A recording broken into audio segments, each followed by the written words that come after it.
Assalamualaikum warahmatullahi wabarakatuh. Bismillahirrahmanirrahim.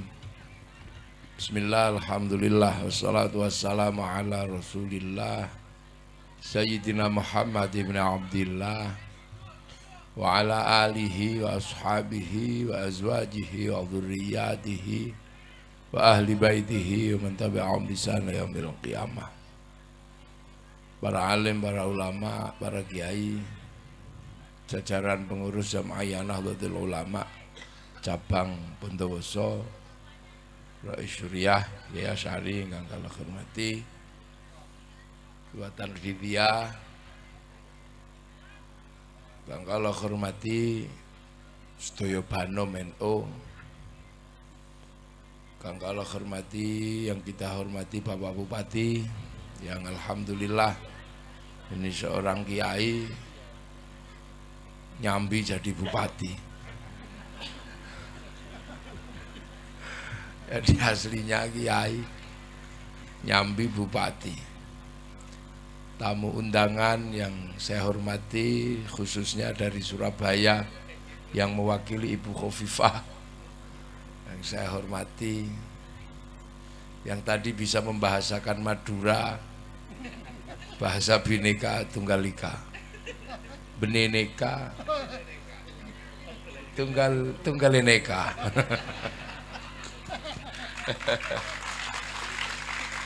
Jajaran TNI Polri, ya khususnya sahabat-sahabat Ansor yang barusan dilantik. Jadi, saya doakan burung gelatik makan bawang, bukan iglu burung gelatik makan bubur. Kalau burung gelatik makan bawang artinya habis dilantik terus berjuang. Kalau burung gelatik makan bubur habis dilantik terus tidur. Nah ini terkait, ini sekarang satu hal yang mungkin nggak usum. Apa yang nggak usum? Ini ngaji tapi ngaji kebangsaan. Apakah sebenarnya ngaji kebangsaan itu apa gitu? Kok tiba-tiba sekarang ada ngaji model baru? Dulu kan ngaji muludan, khitanan. Sekarang ada ngaji kebangsaan. Kenapa? Ya karena kita ini umat akhir. Umat yang memang oleh Allah dipesan khusus. Ada pesan yang tidak saya temukan pada pesan-pesan sebelum Rasulullah. Di kitab-kitab sebelum Rasulullah saya cari nggak ketemu pesan itu. Apa pesan kebangsaan? Bahwa hanya di dalam Quran ada pesan kebangsaan. Di Taurat saya cari nggak ada, di Zabur nggak ada, di Injil nggak ketemu. Tapi di Al-Quran ada. Apa? Yaitu pesan ya ayuhan nas inna khalaqnakum min dzakari wa unsa wa ja'alnakum syu'uban wa qabaila lita'arafu. Aku bikin kalian itu berbangsa-bangsa. Ini pesan khusus yang diberikan Allah kepada Nabi Muhammad. Kenapa pesan itu diberikan kepada Nabi Muhammad? Karena Nabi Muhammad ini jadi nabi. Ketika dunia ini sudah berisi bangsa-bangsa dan suku. Jadi Nabi Muhammad ini nabi terakhir, nabi bontot. Apa kalau bahasa Maduranya? Nabi di budi. Nabi bungsu. Nabi bungsu. Kalau diurut kan ada dulu kita ngaji itu hum adamun idrisun nuhun huduma soleh wa ibrahimu kulun muttaba lutun wa ismailu ishaku kaza yaqubu yusufu wa ayyubu kaza syuaibu haruna wa musa wal yasa dzulkifli dawudu sulaiman taba ilyasu yunus biya yahya aisyah khadimun NU tenanan. NU beneran ini karena masih belajar aqidatul awam. Loh, saya nggak salah kamar ini. Nabi Muhammad itu nabi terakhir. Nabi ketika manusia itu sudah menjadi bangsa-bangsa dan suku. Nabi Adam itu manusia belum berbangsa bersuku, baru satu keluarga. Ya orangnya ya baru satu keluarga, satu jenis. Tingginya 60 dhira'. Sak dhira' itu segini. Lah kalau 60 dhira' berarti 60 gini. Sekitar 55 meter. Lu Nabi Adam itu besar. Besarnya luar biasa. Makanya ketika Nabi Adam turun, kadalnya itu gedenya segede dinosaurus. Loh, si dinosaurus itu kadal zaman Nabi Adam. Makanya kalau kadal itu tingginya cuma 15 meter. Nah Nabi Adamnya 55 meter. Ya nggak usah dibayangkan celananya sak piro. Besar lah ya. Wah, Adam itu besar. Dan Nabi Adam itu ya dari Nabi Adam dan ke Siti Hawa. Kemudian beranak pinak itu. Nah itu belum gede, ya belum banyak, baru satu keluarga. Makanya problemnya baru problem perkawinan. Nabi Idris baru sekampung. Nabi Nuh baru satu suku, kaum Ad. Dan mainnya juga belum jauh. Jadi belum pikniknya belum jauh, masih ya sekitar Arab sana. Jadi jauh umat Nabi Nuh itu kan dilemparkan banjir. Makanya ada yang mengatakan Nabi Nuh itu sampai ke Jawa, itu kan karena terlempar banjir. Nabi Ibrahim umatnya baru sekitar Filistin sama Mesir. Nabi Musa yang begitu hebat itu cuman sampai Mesir, Filistin. Lah Nabi Muhammad umatnya ini Masya Allah sampai Bondowoso. Iya. Umat Nabi Musa belum nyampe sini. Umat Nabi Ibrahim belum sampai Madura. Makanya belum sampai Kangean apalagi. Makanya belum ada beneneka, tunggeleneka belum ada. Ini umat, jadi belum jauh. Jadi umat Nabi Musa ya sekitaran Filistin. Lah umat Nabi Muhammad sampai Bantebasa. Sampai situ Bondo, sampai Banyuwangi, sampai Afrika, sampai Korea, sampai Jepang. Ini umat Nabi. Dan ketika Nabi Muhammad jadi Nabi, umat ini sudah berbeda-beda. Nabi Musa umatnya satu jenis, gede gitu aja. Setengah Fir'aun itu. Tapi umat Nabi Muhammad itu sudah macam-macam dan beda-beda. Yang tinggal di Arab, cantik, ganteng. Yang tinggal di Afrika, hitam gosong kayak kopi. Yang tinggal di Eropa, tinggi besar, rambutnya merah. Yang di Cina tembem-tembem sipit. Nah yang di Indonesia sipit apa kecil-kecil pesek-pesek begini. Ini yang di sini. Itu yang ada di zaman Nabi Muhammad.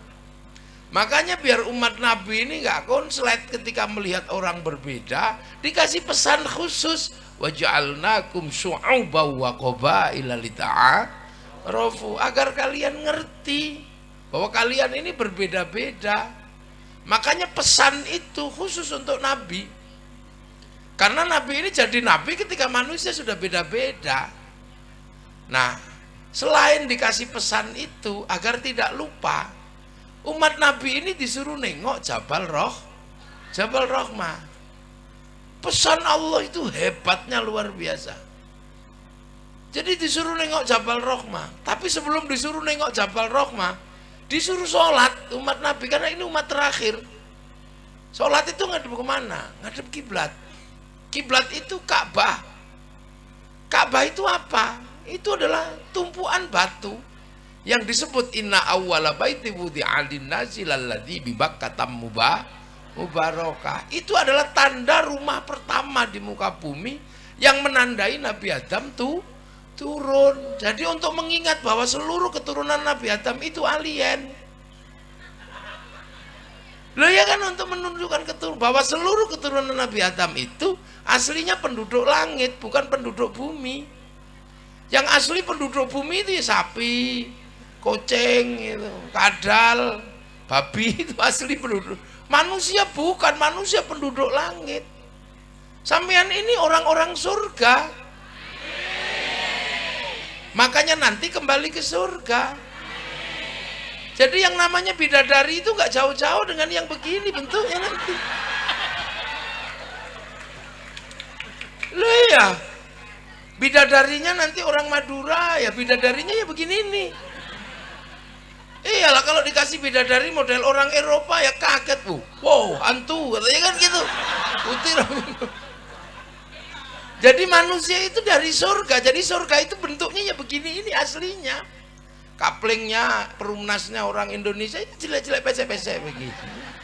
Perumnasnya Afrika di surga ya hitam kosong gitu.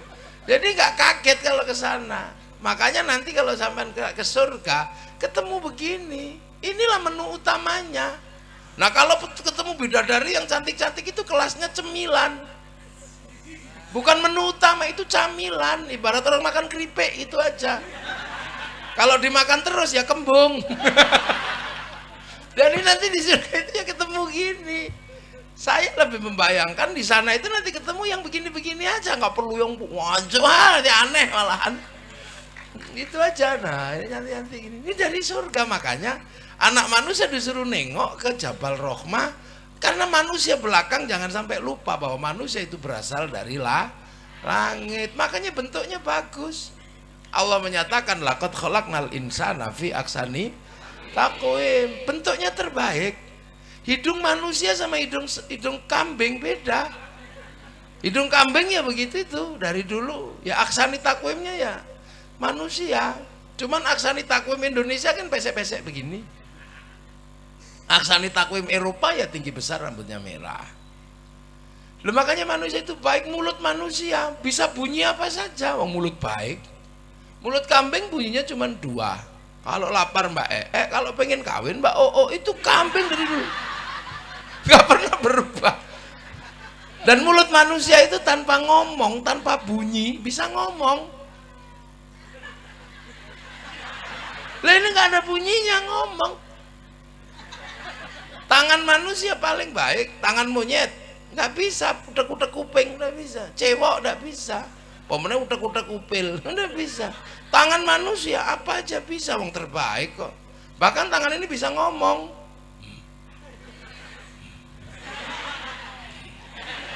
Pilpres kemarin, gue bisa ngomong. Ini terbaik.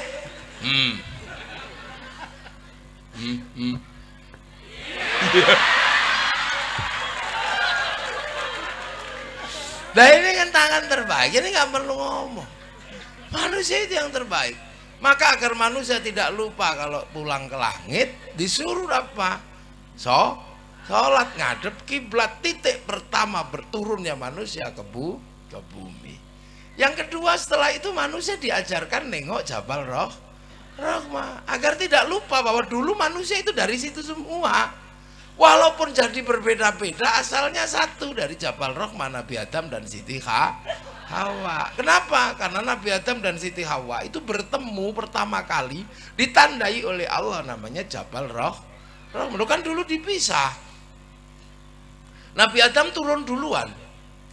Nah ketika turun duluan, Nabi Adam rindu dengan Siti Hawa. Makanya ujian manusia pertama kali turun ke muka bumi itu ujian rindu.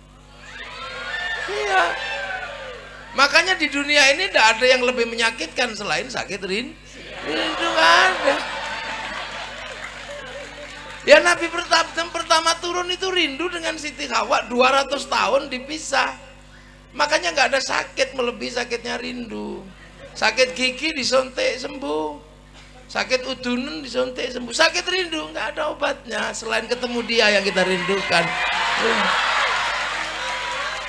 Makanya Nabi Adam dan Siti Hawa, Nabi Adam itu nyari sana ke sana, wah di mana? Kalau kan persis orang sekarang kalau rindu kan kelayapan, ada deh, kangen deh. Kerong Kak.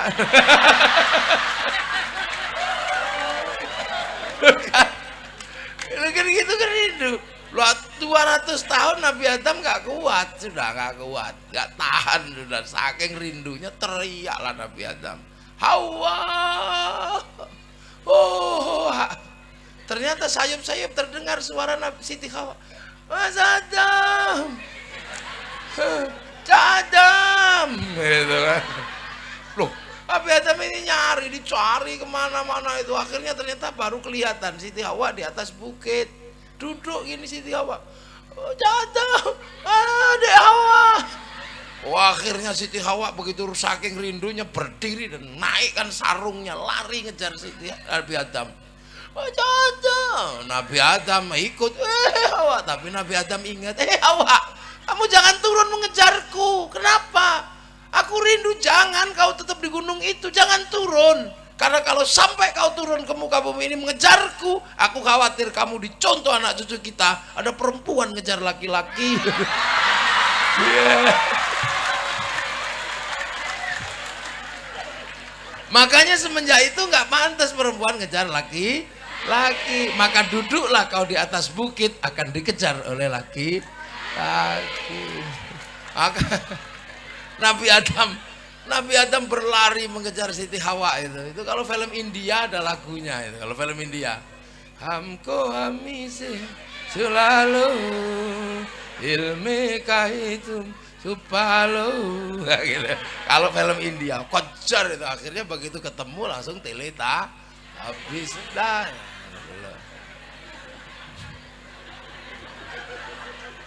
Loh, inilah cara anak milenial membayangkan pertemuan dua kekasih gitu.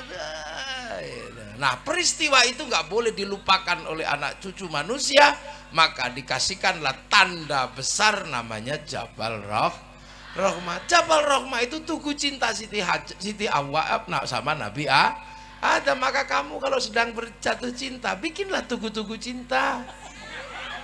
Boleh foto berdua, atau makan bakso berdua, makanlah bakso berdua, tulang-tulangan. Tangan kirinya jangan lupa bawa pisau. Untuk apa? Mengukir nama kita berdua di mejanya tukang bakso. Ukir di situ. Ya, Zainab love Zainal. Oh. Kalau ribut, tengoklah ke mejanya tukang bakso deh. Jangan ribut. Kita pernah bersama dalam suka dan duka, dalam rindu. Buktinya apa? Ada nama kita berdua, kuukir di mejanya tukang bakso. Ayo ke sana. Sampai di sana mejanya nggak ada. Loh, makanya tugu-tugu itu dibikin. 10 November bikin tugu, Monas bikinkan tugu, Bondowoso bikin tugu. Itu pelajaran dari Allah agar anak cucu tidak lupa asal usul. Maka jangan dikit-dikit musyrik deh. Jangan dikit-dikit musyrik, jangan. Kita ini butuh tugu.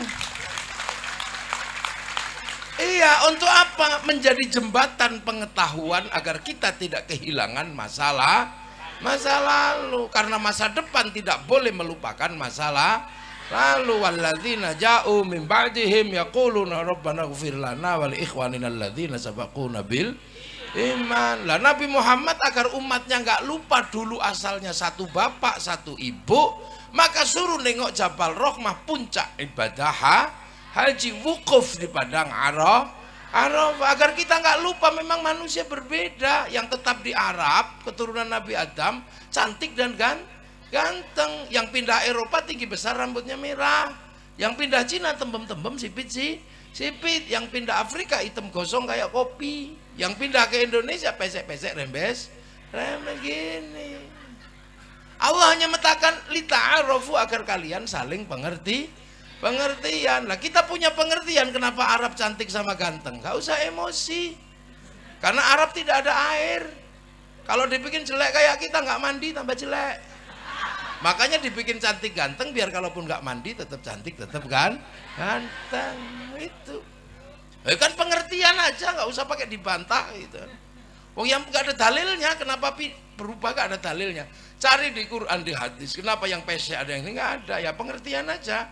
Maka saya punya pengertian karena nggak ada air, makanya cantik, biar kalau nggak mandi cantik kan. Eropa kenapa tinggi besar rambutnya merah? Karena ada musim dingin. Kalau dibikin kecil-kecil gini kedinginan mati. 4 bulan nggak ada matahari orang Eropa. Karena nggak ada matahari maka tiada sinar ultraviolet, kulitnya berubah tanpa pigmen. Maka saat matahari hilang, kulit perempuan dan laki-laki Eropa bintik-bintik kayak kulit tekek. Maka mereka berlari ke Indonesia, berjemur di pantai-pantai Indonesia. Itu bukan pornografi, itu berjemur. Maka Pak Bupati nggak usah emosi, nggak usah bikin perda Bondowoso turis masuk ke Indonesia harus pakai jilbab, nggak usah. Lah iya, kasih aja di bentangan pantai mana, itulah pantainya turis. Kalau kamu nggak tahan, nggak usah ke situ. Orang di situ itu dia berjemur, kamu aja yang salah paham dikira porno, bukan. Itu dede. Orang Eropa kalau musim dingin dia nggak punya daun, nggak ada daun. Seluruh daun rontok di musim gugur. Yang nggak rontok cuma daun cemara. Makanya bulan Desember teman-teman Nasrani kalau kemudian Natal pakai daun cemara. Bukan karena hebatnya daun cemara ya, cuma daun itu aja yang nggak rontok di musim gugur. Makanya seandainya Natal itu asli Bondowoso bisa daun sawu, gitu. Daun jambu. Makanya teman-teman Muslim NU nggak usah emosi. Jangan kau tanam cemara di depan masjid kami. Itu pohon Kristen. Semenjak kapan pohon punya agama? Ya saja. Ini loh yang diajarkan para ulama dahulu, indahnya luar biasa. Afrika kenapa hitam gosong? Ya karena ada singa. Kalau dibikin putih dikejar singa kelihatan. Nah kalau dibikin hitam gitu ya sudah, tengkurap itu dikira kayu. Lah yang Cina kenapa tembem dan sipit? Ya karena di sana kalau musim dingin salju turun, mataharinya keluar. Jadi silaunya luar biasa. Lama-lama ya gini-gini kan ya sih. Nah yang dari Indonesia kenapa kecil-kecil dan minimalis? Padahal makanan paling banyak, protein paling banyak itu di Indonesia. Kenapa kita kecil-kecil? Itu urusan Allah dan nggak ada masalah. Kita dibikin kecil-kecil karena oleh Allah kita ditempatkan di belahan buminya yang paling indah, namanya Indonesia. Nggak ada bumi seindah tempat kita, nggak ada. Sudah percaya sama saya. Saya ini kalau dalam zaman dulu Ibnu Battutoh saya ini.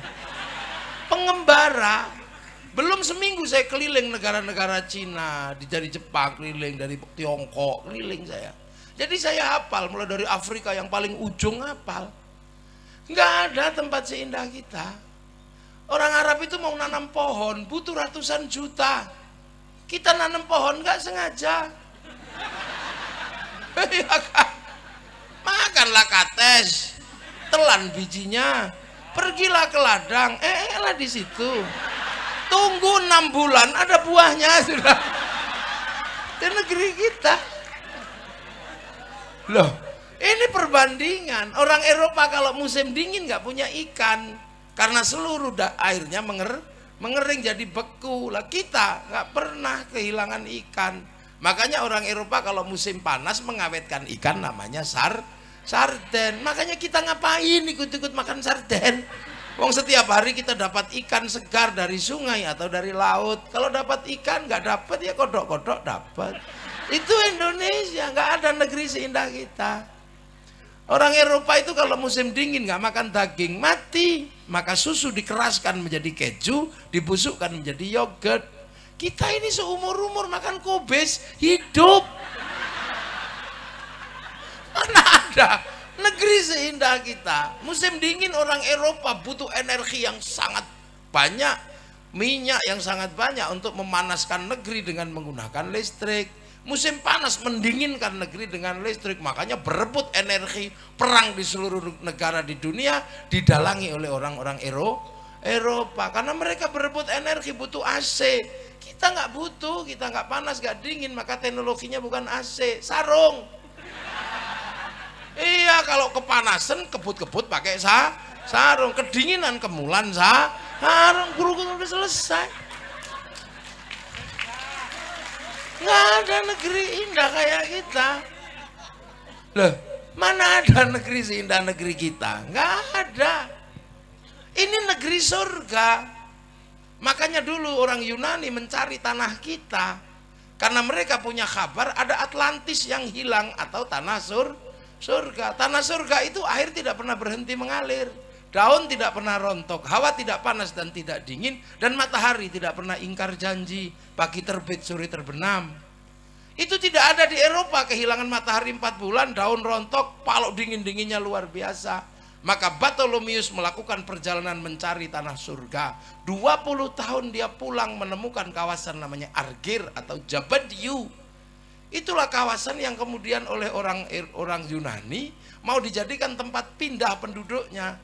Padahal Yunani sudah negara terbaik, punya Tuhan namanya Zeus. Zeus punya istri namanya Hera. Menikahlah dua Tuhan laki-laki dan Tuhan perempuan ini. Beranaklah namanya Hercules. Udah punya Plato, punya Socrates, tapi mereka nggak merasa punya surga. Tapi begitu mereka mau pindah, gagal karena konflik Kreta sama Sparta. Akhirnya yang mencari tanah surga itu siapa? Orang India, mualim kapalnya Bartholomeus. Namanya Kudunga Boyong beserta seluruh keluarganya mencari tanah surga. Terdampar di daerah Maldives atau Maladewa, membuat kerajaan besar namanya Salangkanaya. Rajanya Kudunga. Punya anak, bergeser ke ujung timur Kalimantan mencari tanah surga, mendirikan sebuah kerajaan besar namanya Kutai Kartanegara. Mulawarman punya anak, Dewa Warman, bergerak ke ujung kulon, bikin kerajaan besar namanya Salukonegoro. Punya anak namanya Purnawarman, pedalaman Jawa Barat, menjadikan kerajaan Tarumanegara. Punya anak Senasanaha pindah ke Galuh, bikin kerajaan di daerah Ciamis.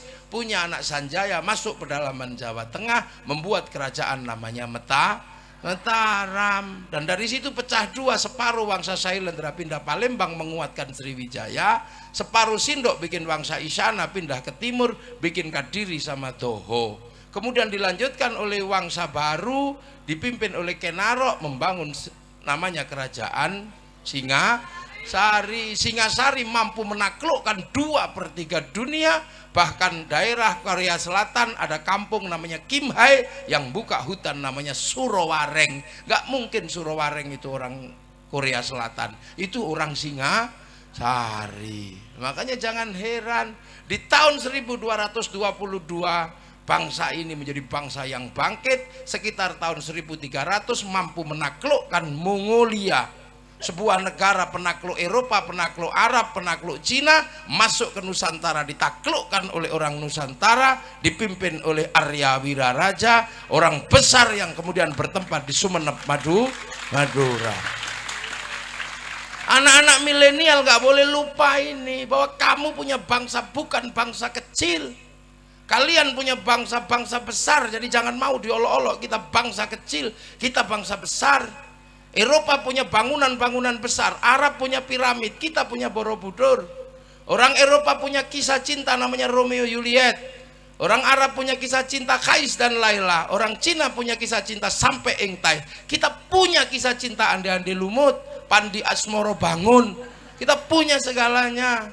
Orang sana punya ibu tiri yang kejam namanya Cinderella. Kita punya bawang putih, bawang merah. Sana punya orang kuat namanya Samson, kita punya orang kuat namanya Bandung Bondo. Main-main. Sana silakan punya orang kuat, silakan sana punya binatang bisa ngomong namanya kura-kura ninja, kita punya kancil nyuriti. Timun sama aja, apa bedanya? Bedanya lengkap bangsa ini. Orang Arab silakan punya alat musik namanya terbang, terbuat dari kayu dan kulit. Orang Eropa silahkan punya alat musik namanya gitar, terbuat dari kayu dan tali. Tapi bangsa kita punya alat musik namanya gamelan, terbuat dari logam.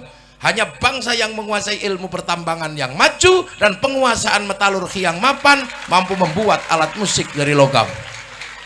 Itu bangsamu, jangan mau dibohongi. Kita ini bangsa kecil, kita bangsa besar. Kita mampu menaklukkan Mongolia. Bahkan kita mampu bersatu. Hari ini seluruh dunia sedang terkagum-kagum dengan Indonesia. Kenapa? Arab satu bangsa pecah menjadi puluhan negara, Eropa satu bangsa pecah puluhan negara, tapi kita puluhan bangsa mampu bersatu dalam satu negara, kesatuan Republik Indonesia. Terus sekarang kita diceritakan bangsa jelek, bangsa tempe. Kamu jangan percaya itu. Mereka-mereka ini sedang melemahkan mental kita. Agar apa? Kita benci dengan bangsa kita sendiri. Kalau sudah benci dengan bangsa kita sendiri, kalau bangsa sakit cari obatnya dari luar. Kita sedang meriang, cuman meriang gitu aja. Kita tidak sedang stroke, jadi tidak perlu ganti kekuasaan. Nggak perlu mengambil Hizbut Tahrir dari Filistin. Nggak perlu. Hizbut Tahrir itu didirikan oleh Taqiyuddin An-Nabhani untuk menjadi problem solving, menjadi jalan keluar buntunya Palestina agar merdeka di tanah Palestina. Tapi itu pun gagal. Jadi Hizbut Tahrir itu produk gagal di Timur Tengah. Masa kamu kesini mau dipakai untuk menyelesaikan Indonesia? Lucu aja kalian. Hei anak-anak muda, jangan bodoh kamu. Ikhwanul Muslimin itu adalah cara orang Mesir mau keluar bagaimana menjadi bangsa yang mandiri. Ikhwanul Muslimin didirikan oleh Hasan al-Banna untuk menjawab problem Mesir, dan itu gagal. Kenapa kamu bawa ke sini untuk menyelesaikan problem bangsamu? Jangan bodoh nak ya. Kita ini punya, dan gak usah emosi. Makanya orang-orang ini suka emosi karena dagangannya nggak laku. Iya, daging nggak laku. Baru teriak bendera inilah yang benar, bendera tauhid. Ini bendera Rasul, la ilaha illallah. Terserah kamu katakan itu. Saya tidak mengenal itu sebagai bendera tauhid. Saya mengenal itu benderanya Hizbut Tahrir. Itu bukan bendera tauhid. Kalau itu bendera tauhid, Kiai Hasyim Asy'ari pasti mengajarkan itu bendera tauhid. Yai Hasyim nggak pernah mengajarkan itu. Yai Dahlan tidak pernah mengajarkan itu. Ki Bagus Hadikusumo tidak pernah mengajarkan itu. Hanya kamu yang kemarin sore mengajarkan itu. Kamu nggak usah emosi kalau kami nggak mau nerima benderamu. Kamu kalau anti bendera tauhid, kamu anti la ilaha illallah. Enggak. Kami setiap hari tahlilan pakai la ilaha illallah. Kamilah yang paling sering menyebut la ilaha illallah, karena itu adalah cara zikir kami. Afdhal dzikri fa'lam annahu la ilaha illallah. Sudah kita lakukan setiap hari. Maka jangan emosi kalau kamu anti bendera ini, kamu anti la ilaha illallah. Enggak nak, enggak. Aku anti bendera PKI Palu Arit. Aku enggak suka, tapi kalau kami ke sawah tetap pakai arit, pergi nukang tetap pakai palu. Kenapa kamu ribut? Nah ini kita menjadi bangsa besar, makanya bangsa ini semuanya ada. Gak usah ribut. Kita dari segala sisi maju. Dari kalimat-kalimat yang kita punya, ini maju. Ya, di Arab sana orang tidur disebut naum, di Inggris disebut sleep. Di sini Bondowoso ada yang disebut sare, ada yang disebut tilem, ada yang disebut bobo. Tedung, oh ada tedung, ada yang namanya tedung. Nah di bawahnya itu udah macam-macam pangkatnya, ada micek, ada batang. Lengkap, kita punya segalanya. Makanya, dan kemudian bangsa ini menyelesaikan problem terbesarnya adalah problem pertemuan antar Tuhan waktu itu. Jadi konflik antar Tuhan terbesar itu ada di Nusantara tahun 820 antara Wangsa Shailendra yang beragama Buddha dan Wangsa Sanjaya yang beragama Hindu. Perang besar di Jawa Tengah sana, sampai akhirnya raja Hindu yang namanya Panukuh nggak mau jadi raja, takut perang sama raja Buddha namanya Garung. Tapi raja Buddha kerasnya luar biasa, setiap ketemu orang Hindu dibunuh. Akhirnya kemudian Garung berkuasa penuh dan kerajaan Sanjaya pelan-pelan meninggalkan rajanya hilang. Sampai satu ketika orang-orang Buddha yang kuat dipimpin Sumaratungga mau bikin candi, nggak bisa. Akhirnya carilah orang Hindu, dapat arsitek namanya Panukuh tadi itu, yang gelarnya Resi Guna Dharma. Maka dibangunlah Candi Buddha tapi nuansanya Hindu karena arsiteknya Hindu. Berdirilah Sambara Budura yang kita kenal dengan nama Borobudur. Jadi itu arsiteknya namanya Panukuh. Maka jangan ngarang, itu bukan bikinan Nabi Sulaiman, hanya orang iseng aja menceritakan Nabi Sulaiman dari Sleman bangun Borobudur. Bukan. Nabi Sulaiman itu bertempat di tempat yang namanya Ardul Muqaddasah. Ardul Muqaddasah itu bukan Sleman, itu tempat saya. Ini dan ini bukan turunannya. Nah kan, Ratu Sabah bukan dari Wonosobo, bukan, itu buatan. Lah akhirnya berdiri Candi Buddha, nuansanya Hindu. Tiba-tiba anak Raja Buddha namanya Pramodawardhani jatuh cinta sama orang Hindu si Panukuh itu. Terpaksalah dinikahkan antara anak Buddha sama anak Hindu. Maka kemudian kerajaan Buddha dikuasai oleh orang Hindu namanya Panukuh, bergelar Rakai Pikatan. Akhirnya rukun Hindu Buddha. Makanya kalian yang kemarin ribut 01, 02 jangan diteruskan. Jangan-jangan anakmu saling jatuh cinta, pusing kamu nanti. Udahlah, akhirnya rukun yang Hindu buatkan candi namanya Prambanan. Semenjak itu rukun bangsa ini. Balaputra Dewa pulang ke Palembang bangun Sriwijaya, nggak ribut agama, Sriwijaya jadi besar. Sindok ke timur nggak ribut agama, Sindok membangun Wangsa, Sindok jadi besar. Singasari jadi besar. Majapahit menguatkan kerukunan itu, saling jaga. Namanya Bhinneka Tunggal Ika, Bhinneka Tunggal Ika.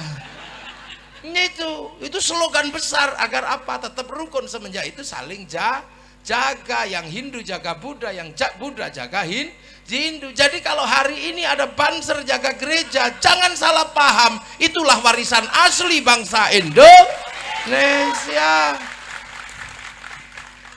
Yang pecalang jaga masjid di Bali, yang orang Kristen jaga masjid di New Zealand. Lo itu kok kalian sekarang aneh-aneh, lupa dengan akar bangsamu yang saling menjaga Bhinneka Tunggal Ika. Lo ini lo cara pandang kaum muslimin yang maju ke depan, dipersiapkan untuk menjadi umat masa depan, mengerti perbedaan bangsa. Dan hari ini ketemu semua antar bangsa, nggak usah cerewet kamu. Orang Jepang nggak datang ke sini hari ini, tapi Mac-nya datang.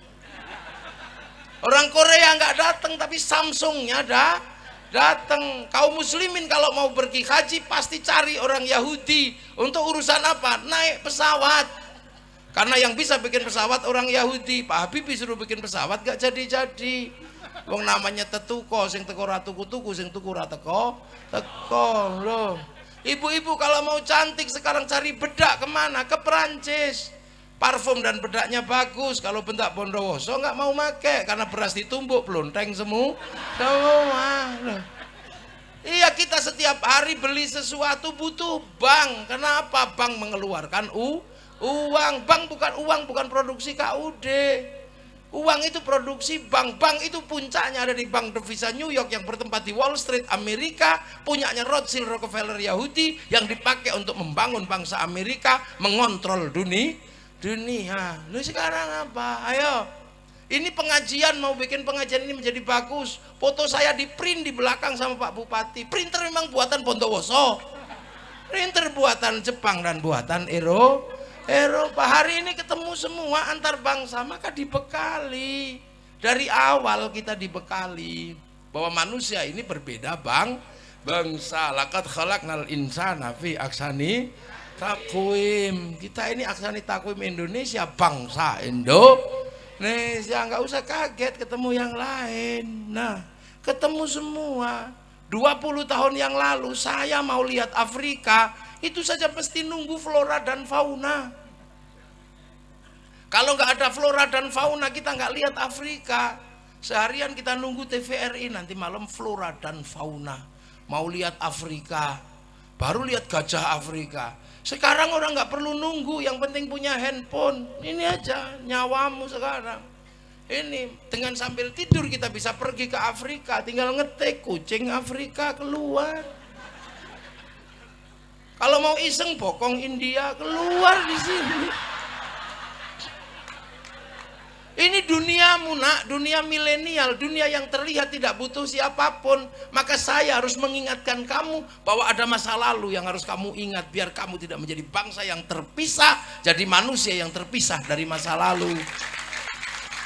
Karena milenial dunianya di sini. Bahkan rembulan sudah sekarang nggak kamu hiraukan lagi. Dulu rembulan bagi kami adalah jalan menuju tepi pantai. Ketika kami punya cinta, kita jalan menunggu purna. Sekarang kamu dalam handphonemu ada senter. Nggak perlu lagi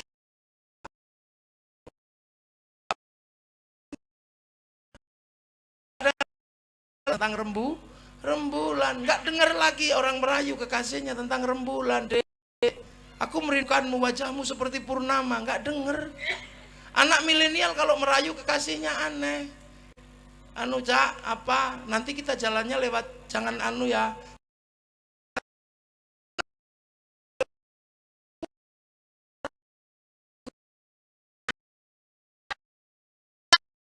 Kalau lewat selatan nggak mampu mengutarakan. Itu anak milenial, anak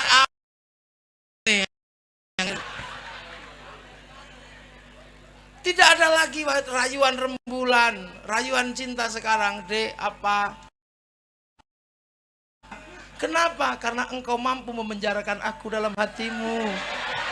Itu anak milenial. Enggak butuh. Anak milenial nggak butuh rindu yang berat. Santri milenial kalau kelahi, kalau dulu kami kelahi dipisah nggak ribut lagi, tapi anak milenial dipisah masih bisa olok-olok pakai WhatsApp, telepon. Kalau dulu nggak bisa. Kami kalau dulu rindu sakit. Karena kami kalau rindu nggak punya jalan lain selain membayangkan. Iya, paling nggak kita bikin surat. Surat itu kita bikin untuk mengutarakan rindu. Pergi ke pasar, cari kertas warnanya pink. Iya, cari tinta warnanya biru. Jangan keliru merah, itu artinya putus. Kamu nggak ngerti tanda-tanda cinta seperti itu sekarang. Milenial tidak mengerti itu. Kamu kalah sama saya. Iya, saya pernah mengalami masamu, kamu belum mengalami masa saya. Millennials killing everything.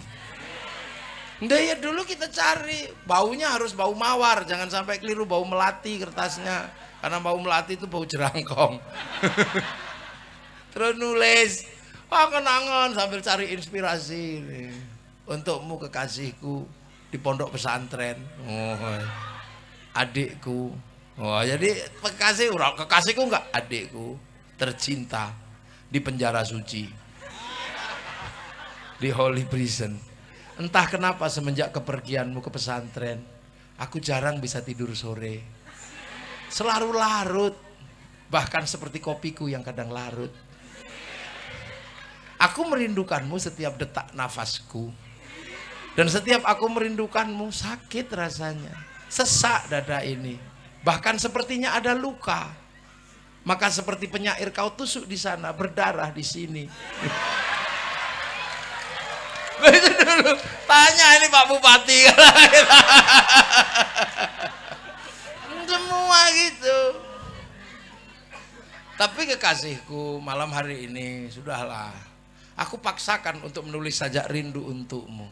Karena aku yakin malam hari ini kau dan aku sedang duduk di bawah sinar rembulan yang sama.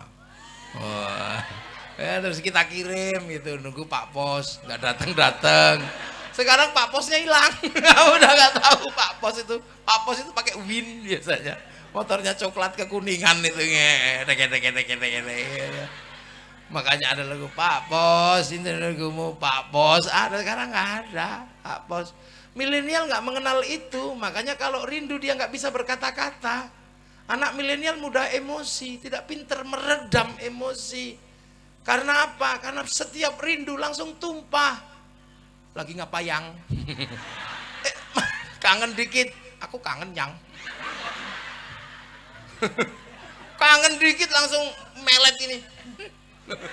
Dikirim dan kalimatnya nggak banyak, cuman mah.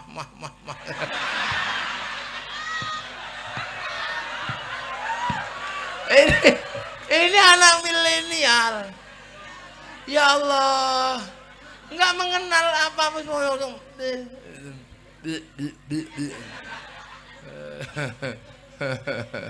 Lah ini zamanmu, kami nggak tahu itu. Makanya anak-anak milenial ini harus dibikinkan jalan menuju ke titik paling awal. Dan Islam mengajarkan itu. Agar kamu tidak lupa bahwa dulu kalian adalah satu. Dan jangan sampai kaget melihat bangsa berbeda. Kita disuruh tengok Jabal Rahmah. Itulah prinsip dasar santri punya sistem ukhuwah basyariyah, persaudaraan sesama manusia. Orang Eropa nggak diajari itu. Makanya orang Eropa ketika Christopher Columbus terdampar di Afrika, di Tanjung Harapan, kaget melihat orang Afrika hitam gosong.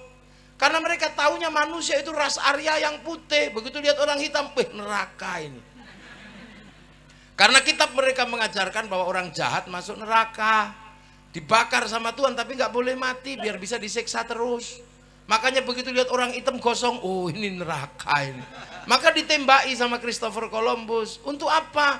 Ditembaki untuk membantu pekerjaan Tuhan yang belum selesai. Maka akhirnya seluruh sistem perbudakan itu dari Afrika. Diperbudak semua orang Afrika. Manusia dikapalkan untuk menjadi budak ke Eropa. Makanya orang Afrika ada yang dipotong hidungnya, dipotong telinganya untuk menghindari perbudakan. Maka lahirlah sebuah kisah yang sangat mengerikan, namanya Amistad, manusia lambung kapal. Tapi dari kisah yang mengerikan itu lahir keindahan musik, namanya akapela. Musik akapela diadaptasi oleh orang Eropa menjadi musik jazz. Musik jazz menjadi kelangenan orang Eropa, menjadi blues. Dan ketika musik blues dipakai untuk pemberontakan kepada sistem di Eropa, lahirlah musik rock. Yang akhirnya musik rock masuk ke Bondowoso menjadi rock dut. Nah ini punya bangsa. Orang Belanda datang ke Indonesia, lihat orang kecil-kecil, oh ini bukan manusia. Inilah yang asli dari turunan monyet. Maka mereka menceritakan manusia selain ras Arya adalah turunan monyet, namanya Pithecanthropus. Dan Pithecanthropus tertua ada di tanah Jawa menurut Belanda, yaitu Wajakensis dan Soloensis, untuk membenarkan bahwa kalian turunan monyet. Padahal itu tengkorak monyet, bukan tengkorak nenek moyang manusia. Nenek moyang kita ya tetap Nabi Adam. Makanya di Jawa ada panggilan kowe. Kowe itu anak monyet soalnya. Cari aja di terjemahan bahasa Jawa. Nah, orang Madura lagi. Makanya saya kadang kalau dengar bahasa Madura bede. Nah, bede. Tadi saya cerita sama Pak Bupati. Jadi Syekhona Khalil Bangkalan itu terkenal wali. Nah, satu ketika Bupati Bangkalan itu zaman Syekhona Khalil pengen mantu. Nah, nguji kewalian Syekhona Khalil, saya mau mantu. Ini musim hujan. Mohon 7 hari 7 malam jangan hujan. Baik, kalau engkau wali pasti bisa lah Syekh. Ya, aku memang wali kata Syekh. Nulis di atas kertas itu, udah ini nanti dilipat terus dipaku di atas pintu. Kertas itu dipaku di atas pintu. Bener-bener 7 hari 7 malam gak hujan. Akhirnya setelah selesai pesta, bupatinya pengen ngerti, ini tulisannya apa kok hebat. Ternyata tulisannya nggak panjang, cuman Bupati Balak Raja.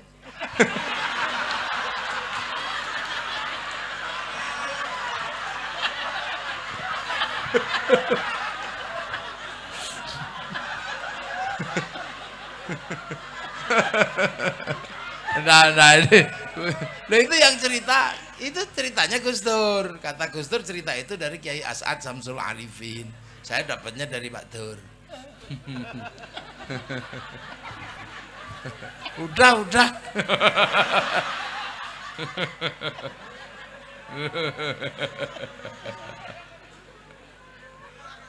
Ya daripada palaknya tak odi.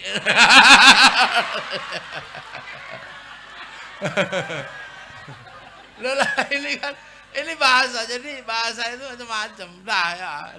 Islam itu begitu, dihantarkan kepada titik di mana manusia agar mengerti, karena Islam ini agama masa masa depan, punya bangsa.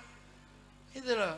Dan yang hebat lagi bahwa nenek moyang manusia itu pernah kehilangan jejaknya. Siapa yang menghilangkan jejaknya itu? Yang alam, runtuh Ka'bah itu pernah runtuh. Dicari sama Nabi Ibrahim beserta anak dan istrinya. Nabi Ibrahim menemukan jejak itu terus berdoa, Rabbana ini askantu min dzurriyyati biwatin ghairi dzi zar'in 'inda baitikal muharram Rabbana liyuqimus sholata waj'al afidatan minan nasi tahwi ilaihim warzuqhum minats thamarati la'allahum yashkurun. Berdoa. Maka jejak Nabi Ibrahim enggak dihilangkan, namanya maqam Ibrahim. Jejak Nabi Ismail tidak dihilangkan, namanya Khidr Ismail. Jejaknya Siti Hajar diabadikan, namanya Sofa Marwah. Jejaknya Nabi Ibrahim lempar setan, Jamarat Ula Wusta Aqabah. Jadi Islam sangat menghargai jejak masa lalu dan peninggalan orang-orang dahulu. Maka Nahdlatul Ulama menjaga itu dengan al-muhafadzatu 'alal qadimi salih wal akhdhu bil jadidil aslah. Sing bener sapa kalau udah kayak begini? Ya tetap santri. Ya tetap santri yang benar. Nah udah kayak kita dari sini sudah kelihatan. Yang lain nggak ada itu jejak itu. Makam wali musyrik. Nah, itu benernya sesungguhnya mereka ini nggak ngerti dengan jejak masa lalu Islam. Kenapa? Mereka ini kadang lupa diri. Nanti tak jelaskan ekor terakhir kali. Nanti paling jam 1.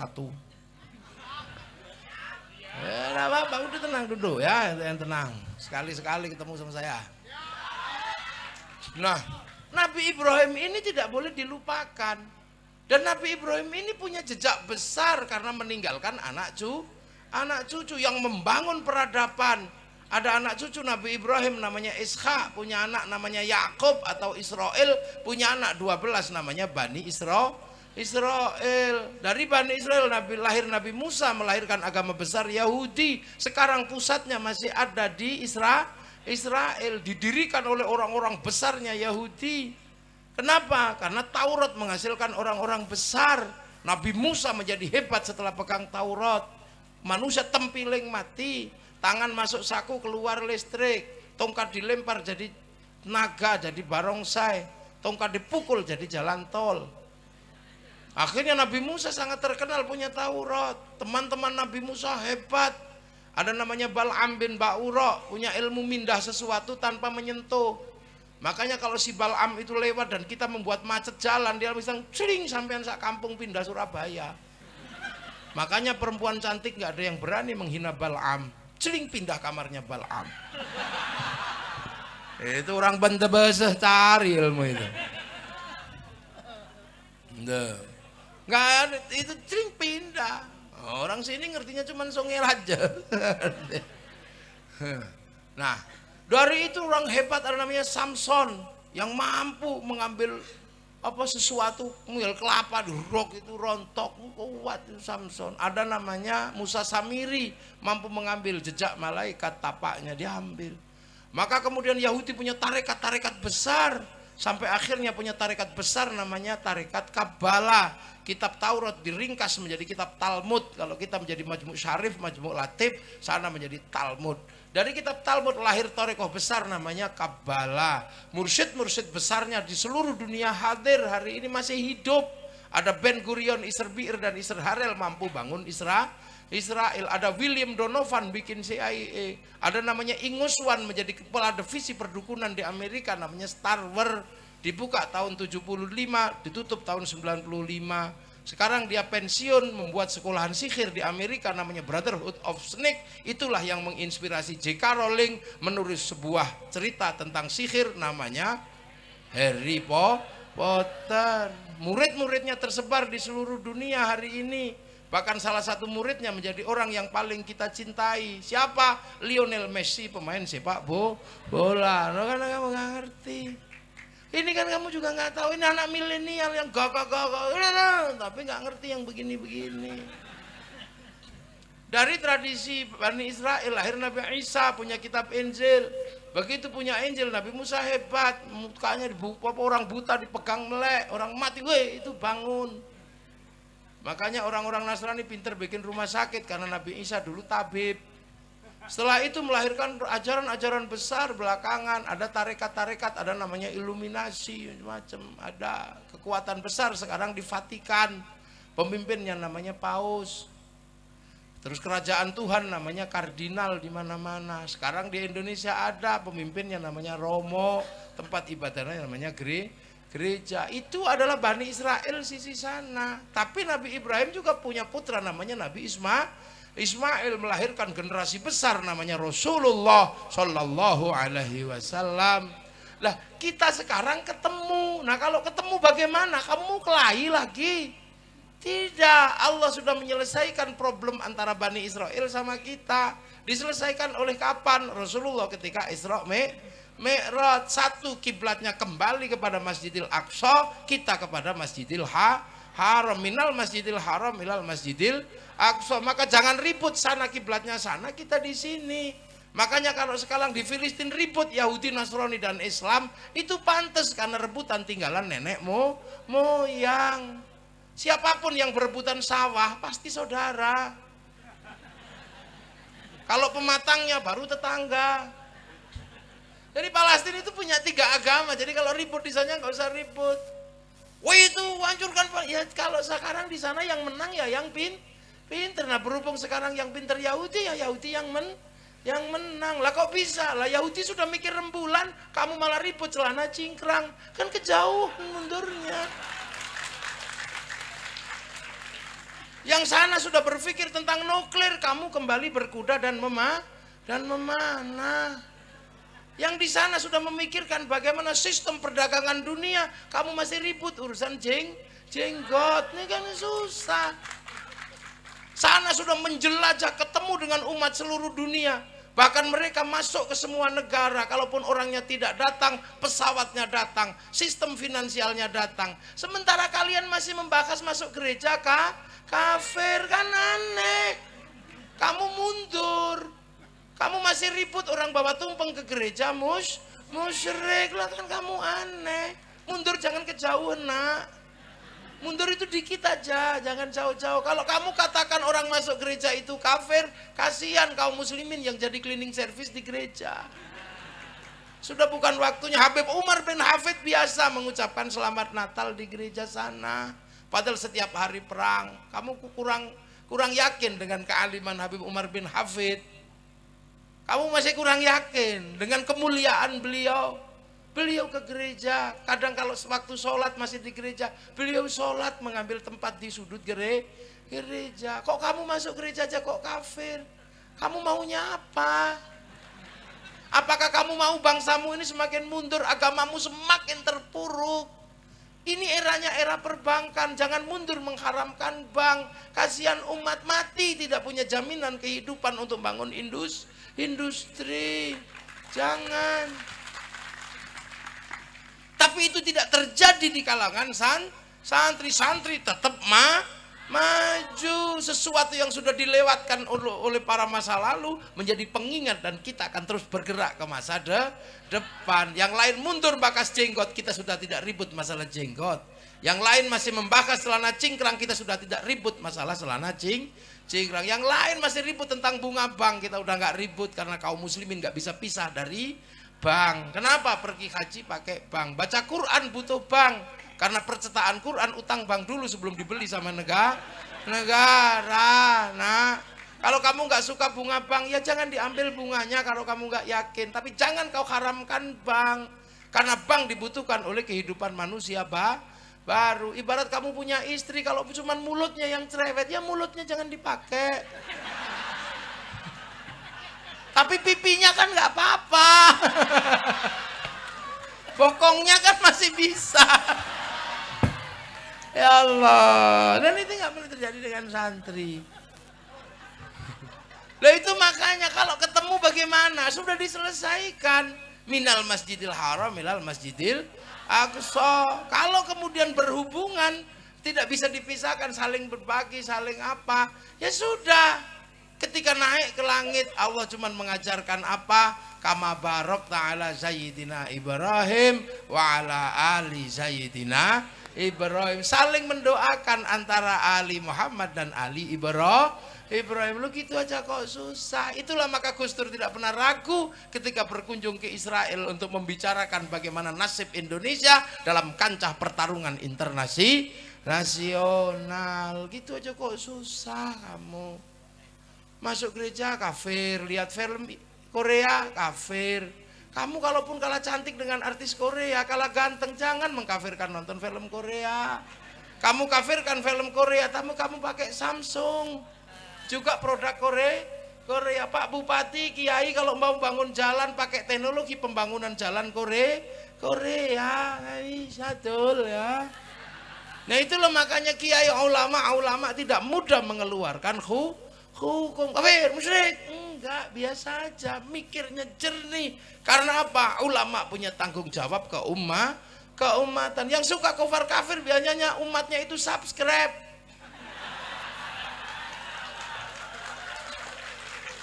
Umatnya itu subscribe dan like gitu. Jadi nggak ada tanggung jawab keumatannya, suka-suka dia aja. Ya. Fahim tum? Ya, syukran. Lah itu makanya ada jalur memahami agama yang luar biasa. Jalurnya siapa? Jalur Nahdlatul Ulama. Maka beruntung sampean mendapatkan pembelajaran Islam ala Nahdlatul Ulama. Kenapa beruntung? Karena hanya NU yang mengajarkan Islam sesuai dengan pangkat Islam rahmatan lil alamin. NU tul. NU kenapa mengajarkan cara yang rahmatan lil alamin? Ya NU sadar betul bahwa yang menerima estafeta kenabian terakhir itu Nabi Muhammad. Dan tidak semua orang bisa ketemu Nabi Muhammad. Yang bisa ketemu langsung dengan Nabi Muhammad, inilah orang yang paling beruntung. Orang mana? Orang Arab. Tahun 600. Makanya orang-orang yang pertama ketemu Rasul namanya sahabat. Dan sahabat namanya Abu Bakar, Umar, Utsman, Ali, Tolha. Nggak ada sahabat kok namanya Joni, nggak ada. Lah ya, jadi estafeta agama ini terakhir kali oleh Rasulullah. Dan yang ketemu Rasulullah untuk mendapatkan pembelajaran keimanan ini orang Arab. Orang Arab, ya cuman orang Arab itu jumlahnya yang nggak sampai ratusan ribu, ya paling ribuan itu aja. Jadi ini harus dipahami. Jadi kita ini laqad khalaqnal insana fi ahsani taqwim. Ahsani taqwim kita Indonesia. Tsumma radatnahu asfala safilin illal ladzina amanu, kecuali orang beriman. Lah kita ini untuk mendapatkan iman jalurnya luar biasa rumit. Karena kita orang Bondowoso. Kalau orang Arab mendapatkan iman mudah karena dekat dengan Rasulullah. Lah kita ini jauh untuk mendapatkan iman itu caranya mulek kok menggok. Ya kita tidak ketemu Rasulullah, kita ketemu para ulama. Kita ini santri-santri Bondowoso, ini santri-santrinya Kiai As'ad di Positu Bonto, ada Kiai di sini, Kiai Asyari, macam-macam ini. Lah kalau diurut misalnya kalau yang nyantri dari sana, dari Kiai As'ad. Kiai As'ad ini juga murid Kiai Khalil, juga murid Kiai Hashim. Misalnya santri Genggong, ini juga dari Kiai Khalil semuanya. Karena dulu imamnya para ulama itu Syekhona Khalil, tapi Syekhona Khalil punya murid terbaik yang apal Kutubus Sittah, makanya bergelar Hadratus Syekh Hashim Asy'ari, apal Sahih Bukhari, Sahih Muslim, Sunat Abu Dawud, Nasa'i, Tirmidzi, Ibnu Majah. Maka jangan khawatir kalau kita pengikut NU dengan orang-orang yang punya hafal hadis 3, nggak usah khawatir. Apalagi cuma diolok-olok dengan satu hadis kullu bid'atin dolalah. Itu kan hadis yang bersifat umum kayak kunci Inggris. Membuka apapun kuncinya itu, nggak usah khawatir. Kita ini muridnya Kiai Hashim. Untuk mendapatkan iman kita sulitnya luar biasa. Kita butuh para ulama. Tanpa para ulama kita nggak bisa mengenal Allah. Kalau sahabat ketemu Allah, kita nggak ketemu. Bahkan murid sahabat yang namanya tabiin kita nggak ketemu. Murid tabiin yang namanya tabi'ut tabiin kita juga nggak ketemu. Muridnya tabi'ut tabiin yang namanya tabi'ut tabiin kita juga nggak ketemu. Kita ketemunya para ulama. Yang ulama-ulama ketemu Kiai Khalil, punya murid Kiai Hashim, yang akhirnya Kiai Hashim bikin Nahdlatul Ulama. Kenapa? Karena kita ini hanya pangkat muridnya ulama. Agar tidak lupa kita muridnya ulama, maka dibikinkan wadah Nahdlatul Ulama. Kalau muridnya Nabi, Nahdlatul Sahabah. Kalau muridnya sahabat, Nahdlatul Tabi'in. Nah, kita ini muridnya ulama. Kiai Hashim mengenal Islam, mengenal iman dari Kiai Asy'ari, terus Kiai Asy'ari dari Kiai Khalil, dari Kiai Khairon. Mbah Khairon mengerti iman, belajar Islam kepada Kiai Abdul Wahid Solotigo.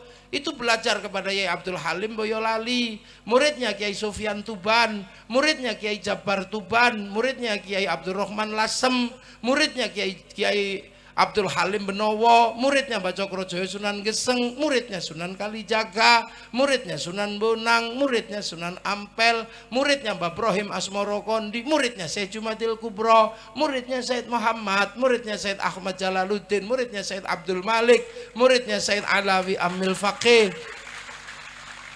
muridnya Said Ahmad Sohib Mirbat, muridnya Said Ali Khalid Qasam, murid Said Alwi, murid Said Muhammad, murid Said Alwi, murid Said Ubaidillah, murid Said Ahmad Al-Muhajir, murid Said Isa, murid Said Muhammad, murid Said Ali Uraidi, murid Said Ja'far Shadiq, murid Said Bakir, murid Said Ali Zainal Abidin, murid Sayyidina Hasan Husain, murid Sayyidina Ali. Lah ini yang belajar langsung pada Rasulullah Muhammad sallallahu alaihi wasallam. Makanya kita ini diajarkan ahli sunnah wal jamaah. Ahli sunnah wal jamaahnya Nabi sahabat, wal jamaahnya sahabat tabi'in, wal jamaahnya tabi'in tabi'ut tabi'in. Lah kita ini wal jamaahnya ulama yang bertempat di pondok yang bentuknya pesek-pesek, rembes.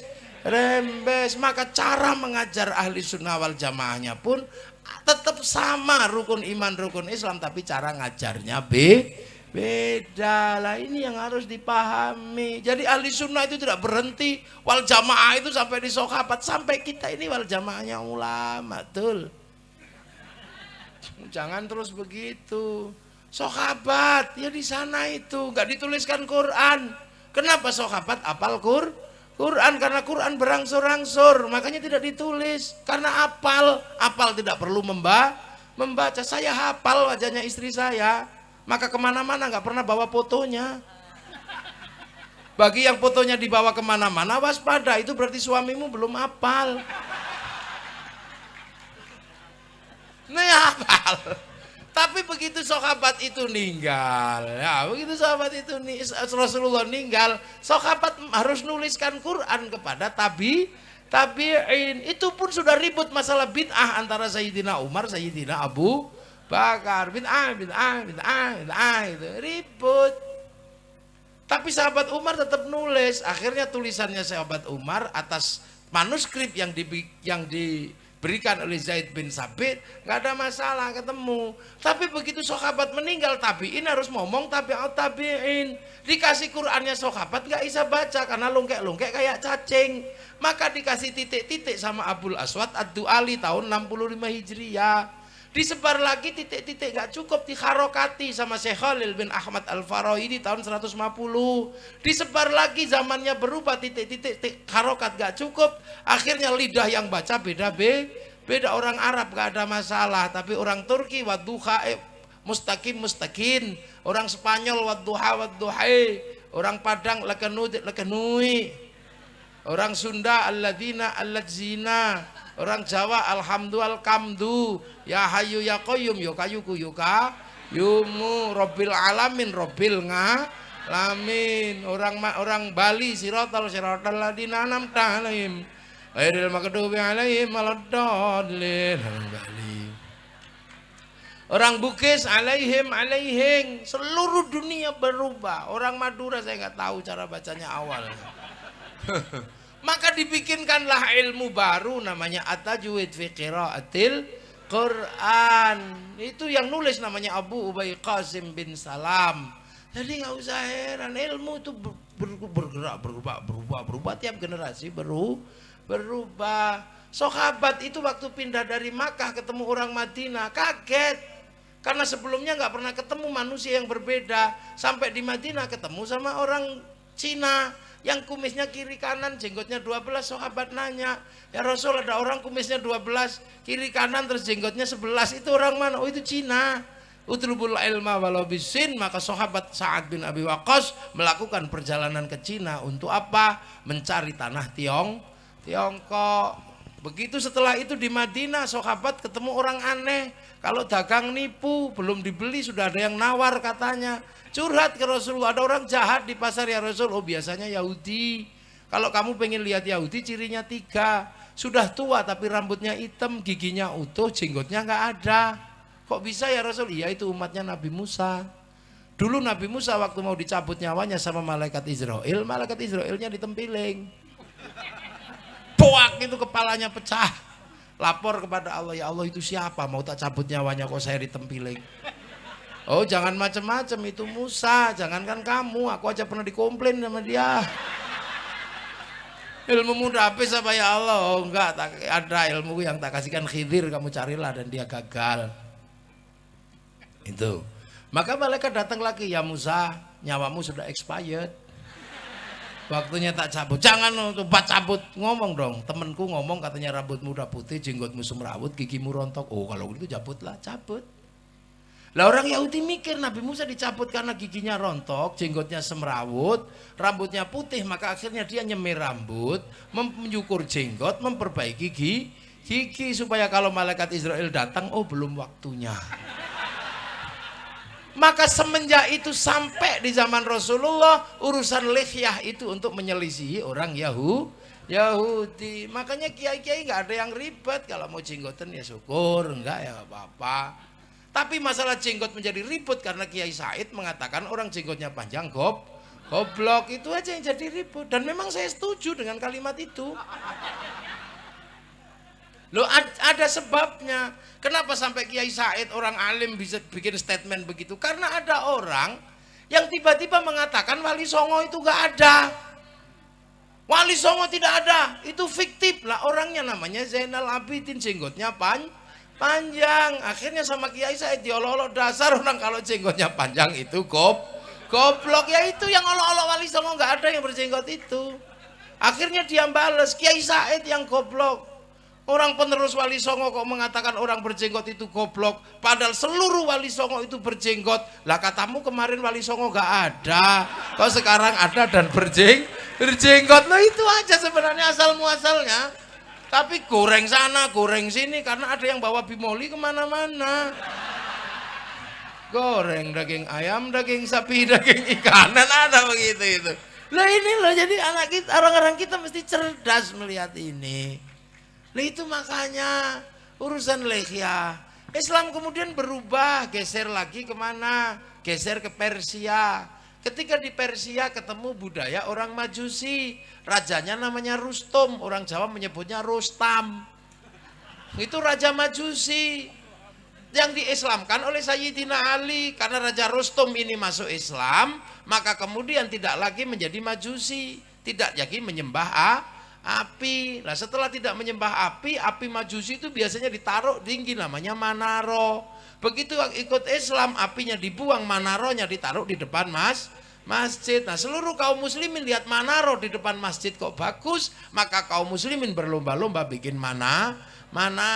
Sampai Bondowoso namanya menara atau menoro. Dan perkawinan antara Sayyidina Husain dan putra Raja Rustum melahirkan Sayyid Ali Zainal Abidin. Lah peristiwa itu terjadi di sana. Tahu-tahu tiba-tiba ada perang politik merebutkan kekuasaan. Sayyidina Ali terbunuh, termasuk Sayyidina Husain terbunuh pada bulan Asyura. Maka bulan Asyura menjadi bulan duka terbunuhnya cucu-cucu Rasulullah. Orang Jawa biar tidak lupa dengan peristiwa Asyura, maka menyebut bulan Muharram dengan sebutan bulan Suro. Karena orang Jawa kalau suka ngambil bahasa kepanjangan, itu diambil ekornya aja. Asyura, Suro, Muhammad, Mat, Zainal Abidin, Bidin, Zainal Arifin, Ipin, Zainuddin, Udin, itu orang sini. Makanya saya pernah ketemuan orang Bondowoso. Dari mana sampean? Dari Bondowoso, Kiai. Namamu siapa? Mat Ali, Kiai. Yang ini Mat Rohman, Kiai. Mat itu Muhammad, jangan Mat aja. Oh, jadi Mat itu dari Muhammad? Iya. Orang Jawa biar gak kepanjangan, maka Mat itu Muhammad disingkat jadi Mat. Oh, Kiai, terima kasih. Baru tahu saya kalau Mat itu Muhammad. Kamu dari Bondowoso? Iya, Kiai. Di mana? Di alun-alun situ, Kiai. Di sebelah mana? Itu, Kiai, di belakangnya Muhammad Drosa. Ya kalau madrasah ya madrasah gitu aja, jangan ditambah Muhammad Drosa.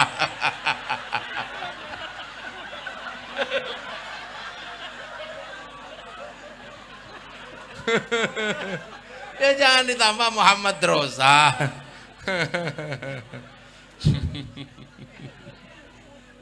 Allah Akbar.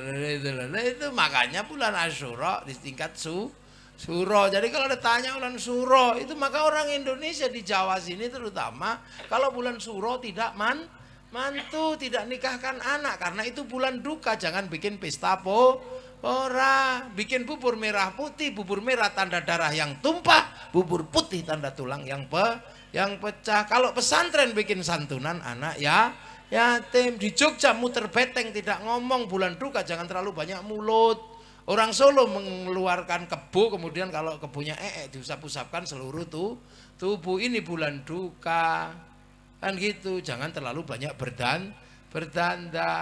Loh, ini caranya orang Indonesia mengingat masa lalu agar tidak lupa. Makanya ketika cucu-cucu Rasulullah di sana kehilangan tanah air, maka ketika cucu Rasulullah sampai sini nggak tabrakan dengan tanah air Nusantara, berkompromi secara bagus. Itu kain ini apa, baju ya, misalnya baju ini sebenarnya baju syar'i, jubah, tapi di sana bisa dipakai. Tapi orang Bondowoso nggak mungkin pakai jubah terus kalau ke sawah. Makanya potongan itu jubah itu dipotong. Potongannya baju syar'i disebut sar'un. Begitu orang Jawa gak punya huruf ain, punyanya ngo, maka sar'un jadi sarung, saruan jadi sarungan. Terus takbirnya Allahu Akbar nyantol karena ada belebetannya di sini. Karena aurat laki-laki baina surrah warukbah. Makanya Kiai kalau takbir Allahu Akbar nyantol. Nah yang nggak punya ini Allahu Akbar segini, takut melorotin gitu aja. Lah itu makanya kita ini ya Allah, begitu ketemu bangsa ini melihat rukun luar biasa. Saya yang di sana mungkin kiai-kiai ini sebutannya Asy-Syaikh Al-Karim, Ibnul Karim, Al-Fadil, Al-Alim, Al-Lama. Sampai sini cuma disebut kiai gitu aja. Dan kiai itu bineka tunggal ika karena bergabung dengan kebo Kiai Slamet, tombak Kiai Pleret, keris Kiai Sengkelat, Kiai Semar, baru ada Kiai Haji. Maka kiai bukan bahasa Arab, maka jangan dibikin jamak menjadi kuyaha, nggak bisa. Yang mestinya tilmidun, muridun menjadi santri, putra-putra kiai jadi sholat menjadi sembahyang, musola menjadi langgar. Jadi biasa aja bersatu. Karena kita ini dari dulu memang biasa bersatu.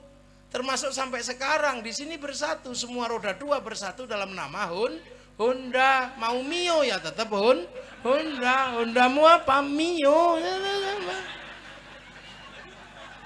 Jadi di sini memang dari dulu bersatu. Kan gitu, semua bersatu. Semua mie instan bersatu dalam nama Sari. Semua pompa air bersatu dalam nama semua minuman botol bersatu dalam celana jin bersatu dalam bersatu dalam nama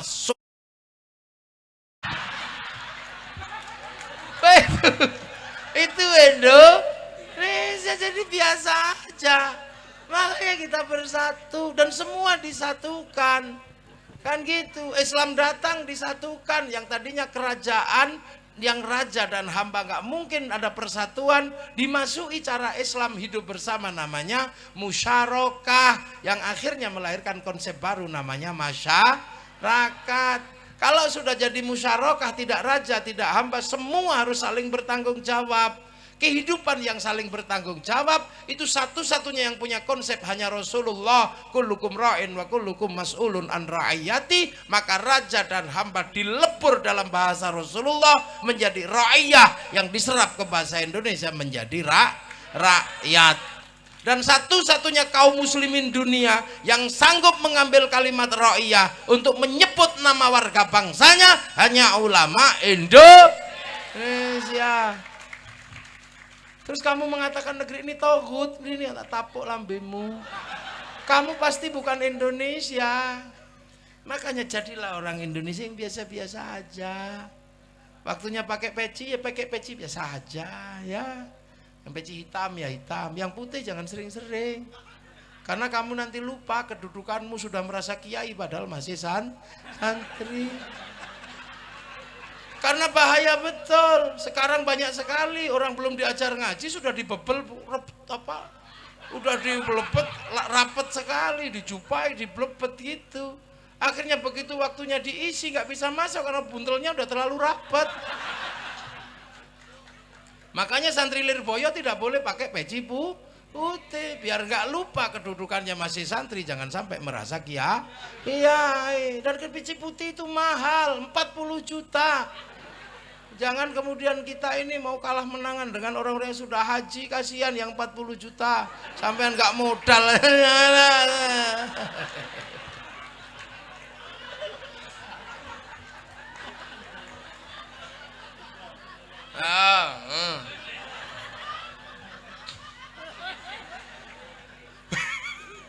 Lah inilah ya. Lah itu. Makanya satu-satunya yang bisa mengambil kalimat ra'iyah itu hanya umat Islam Indonesia. Tapi nggak kerasa karena kiai nggak terus kemudian dihilangkan semua, enggak. Yang hamba masih boleh bilang ambo, yang hamba sahaya masih boleh bilang saya, yang kawulo masih boleh bilang kulo, yang pukulun masih boleh bilang ulun, yang abdi masih boleh bilang abdi. Ini hebat. Ra'iyah kalau ngumpul jangan jangan membicarakan yang lain, bicarakanlah nasibmu. Membicarakan nasibnya ra'iyah dalam Al-Quran disebut wasyawirhum fil amri, maka pertemuan ra'iyah disebut musyawarah. Itu Quran tul. Nah kalau sudah musyawarah jangan lupa, jangan menang-menangan sendiri. Tafassaku fil majalis fafsaku yafsakillah. Kedudukan ruang musyawarah namanya majelis. Dan kalau kamu mau angkatlah pemimpinmu sesuai dengan standar wasi'a kursiyus samawat, maka kedudukan pemimpin disebut kursi. Maka ada kursi bupati, ada kursi presiden. Tapi jangan lupa yang bangun sistem ra'iyah, musyarakah, yang bangun sistem musyawarah, yang bangun sistem majelis ini adalah para wali yang datang ke Indonesia. Maka kawasan di mana para wali membangun disebut wilayah, dan al-wali meninggalkan wilayah, yang wilayah itu dikasih nama Negara Kesatuan Republik Indonesia.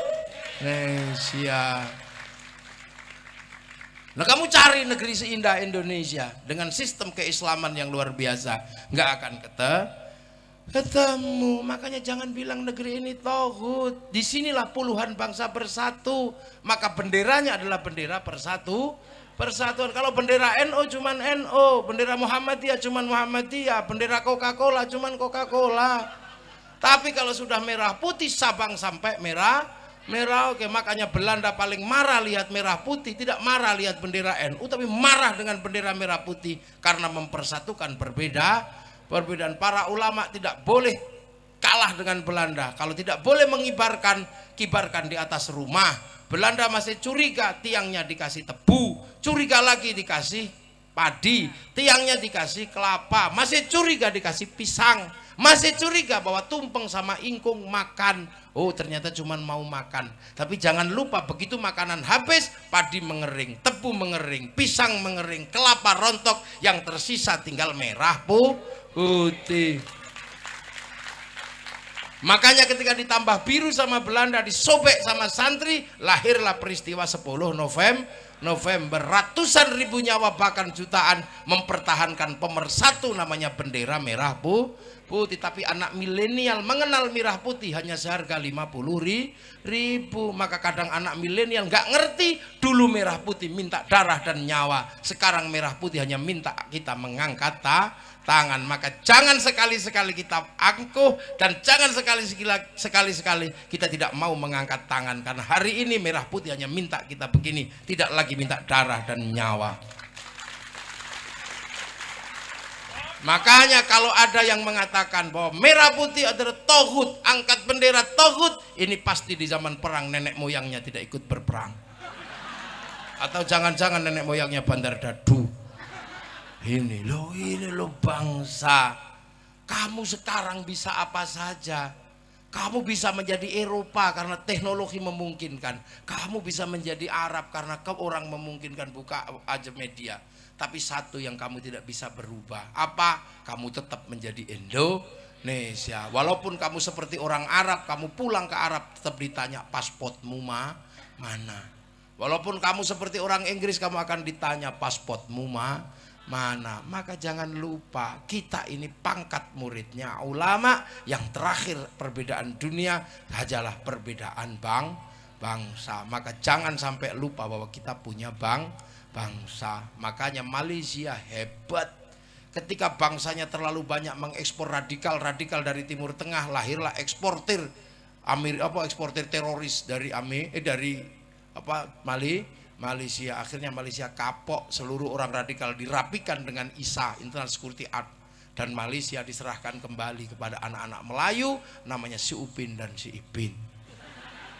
Anak-anak Malaysia nggak boleh lupa, si Upin dan si Ipin jangan lupa bahwa bangsa Malaysia tegak, salah satunya didirikan oleh ras besar namanya India. Maka si Upin dan si Ipin dikenalkan dengan tokoh kecil namanya Jarjit. Dia tidak boleh lupa ada anak-anak Cina, dikenalkan dengan tokoh kecil namanya Mei Mei. Dia tidak boleh lupa ada ras Indonesia yang bangun Malaysia, dikenalkan dengan tokoh Susanti. Ini cara Malaysia menggunakan cara pendidikan, diawasi oleh cikgu, dan kembali bukan spaghetti tapi ayam goreng. Nah, ini cara mereka mengatur bangsanya. Amerika ketika gagal dalam urusan Vietnam, karena harus berhadapan dengan Vietcong, bangsanya tidak boleh malu, bikin film Rambo 1 sampai 6 untuk menutup bangsa yang malu. Gagal dengan Saddam Hussein, dia bikin film Hot Shot 1 sampai 2. Gagal dengan Usama bin Laden, bikin film 12 Strong. Amerika nggak boleh malu ketika nggak punya spiritualitas, dia akan mengambil spiritualitas Cina. Tapi agar bangsanya tidak malu, bikinkan American Shaolin, American Kung Fu. Biar tidak malu dengan spiritualitas Jepang, ambil dari Jepang, dia bikin American Samurai, American Ninja. Bahkan samurai terakhir dari Amerika namanya Tom Cruise dalam sebuah film The Last Samurai. Jepang tidak boleh malu anak bangsanya rebutan kekuasaan dalam rezim Tokugawa dan restorasi Meiji, bantai-bantaian antar anak bangsa. Maka kemudian dibikinkanlah cerita yang sederhana tentang peristiwa itu, dikasih judul Samurai X dengan tokohnya si Rory Kenshin atau si Kenji Himura. Kamu anak-anak milenial harus jernih dan paham menghadapi bangsa. Dan kita sudah punya cara agama dengan caranya ulama yang indah. Sholatnya tetap sama kita ini, tapi ulama-ulama tahu ini bondo diajak sholat setengah 12 zuhur masih di sawah. Maka kiai-kiai biasanya sholatnya mundur setengah 2. Itu biasa. Allahu Akbar, Allahu Akbar. Kalau belum datang ya Robbana, ya Rabbana, tunggu dulu. Kalau di tempat saya, kalau udah capek nunggu ya tombol hati. Kalau udah capek nunggunya sakit hati ya tambani sendiri hatinya. Kalau sudah nggak tahan baru emosi diuruki anjang baru kemudian jelantal. Ini caranya ulama. Di zaman Rasul kok nggak? Ya emang zaman Rasul umatnya orang Makkah, ini umatnya ulama orang Bondo. Oh, soban bahasa. Terus Allahu Akbar.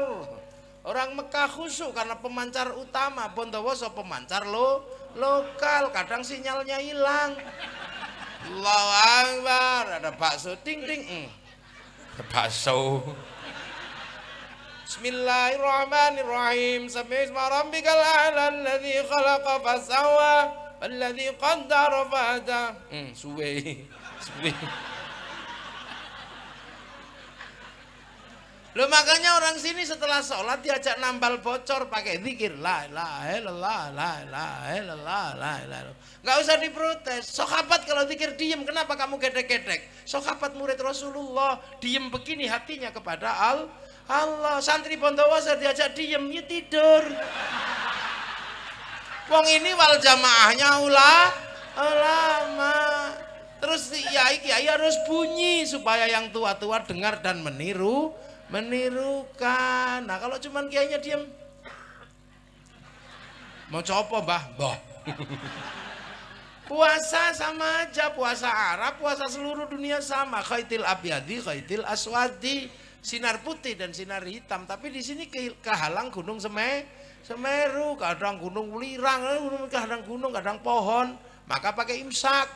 Kalau sudah imsak jangan keluar rumah, tidur kamu. Karena kalau keluar rumah nggak khusyuk. Lihat jambu, lihat mangga. Orang Arab khusyuk karena keluar lihat padang pasir. Siapa yang pengen makan padang pasir? Nggak ada. Makanya daripada nggak khusyuk tidur. Maka ada dalil yang terkenal namanya naumu shaimin ibadatun. Begitu sepi tidur, kiainya pergi ke pasar. Apa? Beli mercon. Untuk apa? Biar nggak kesepian. Akhirnya dardor ada mercon. Maka Pak Bupati nggak usah emosi kalau ada mercon. Karena mercon bagi santri adalah perangkat ahli sunnah wal jamaah.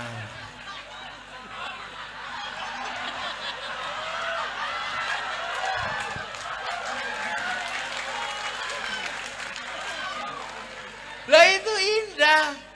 Terus kemudian kalau malam tek ada kaleng ditarik, sahur ora sahur sak karepmu.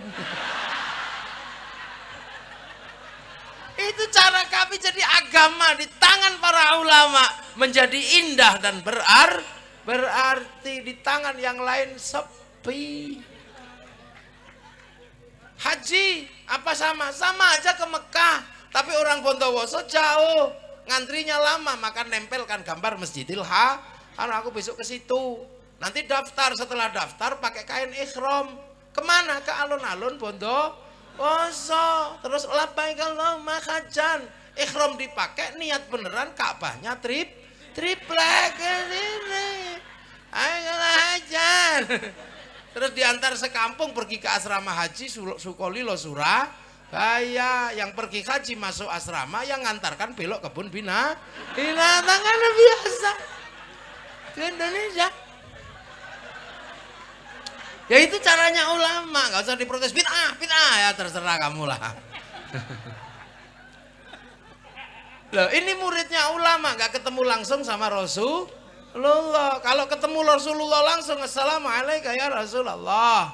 Tapi muridnya ulama ketemunya kiai, maka kiai punya kewajiban mengajarkan cinta pada Rasulullah. Bagaimana cara membangun cinta ketika kita nggak ketemu? Ulama hebat dengan cara daerahnya masing-masing. Yang di kampung Kanjeng Nabi Muhammad lahir ing Mekah dinone Senin 12 Mulut tahun gajah. Ini santri kampung biasanya. Kalau santri pesantren ya marhaban ya nurul aini, marhaban Jandal Husaini, Allah marhaban.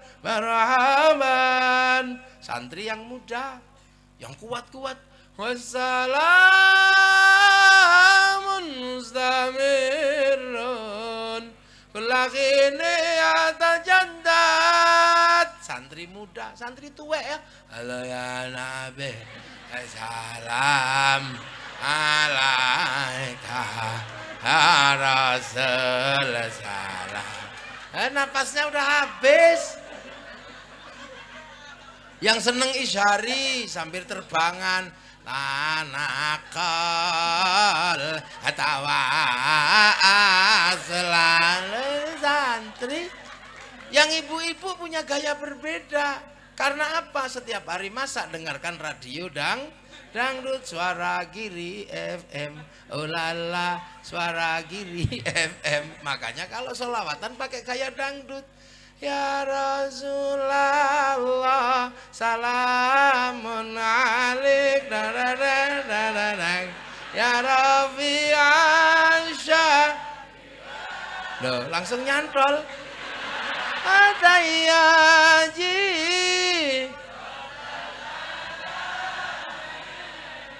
ya wailal jud,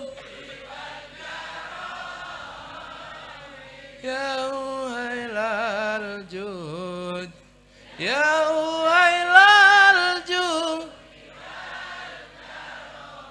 Duhai senangnya loh, ini muridnya ulama biasa aja. Yang suka India kayak India, ya Rasulullah, salamun alaik. Loh, langsung bisa. NU tenan ini. Haraji anfatayaji ratal alami ya wailal ju naknu jiranum milik zani wal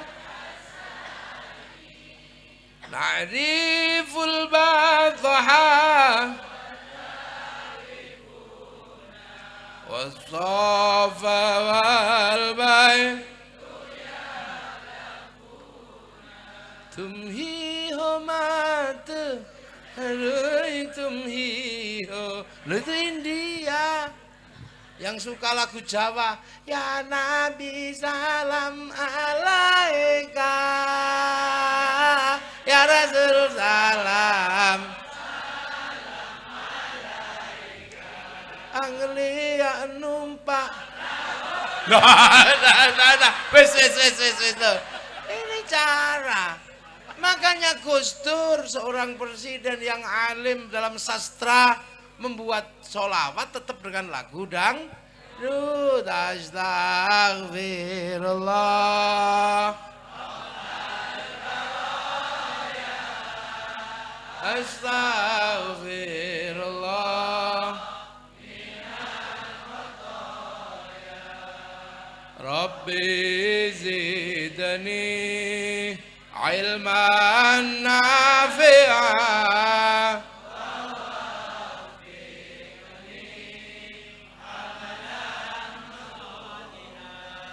Itu kan lagu dangdut. Tuhan pengasih lagi penyayang, tapi pilih kasih sapandang sayang. Itu Dalaila. Coba lagunya Dalaila, grupnya Awara, judulnya Perintah Ilahi, yang ngarang Ahmadi sama Abdul Qadir. Makanya lagunya bagus, wong yang ngarang Kiai. Nah sekarang lagu bikin pusing kepala, yang ngarang siapa nggak tahu. Di mana, kemana? Ini lagu kok tanya, dah. Sampai Ayu Ting Ting itu suaminya hilang, nggak tahu dia. Ada lagu nggak ada itu suaranya, bokongnya toh. Lagu Inul, ini lagunya kan goyangnya ngebor. Sampai kiai-kiai se-Indonesia ribut. Itu asal goyang setan ini, goyang iblis ini. Kiai-kiai ribut, Gus Dur aja yang nggak apa-apa, Mbak Inul gitu aja kok repot. Terus saya diminta Kiai Fuad Hasyim, Gus bawa Gus Dur ke Cirebon. Tanya maunya apa, tak bawa Gus Dur ke Cirebon. Gus mau diadili kiai-kiai, nggak apa-apa, monggo. Duduk akhirnya, Gus Anda mengatakan goyang Inul nggak apa-apa, iya.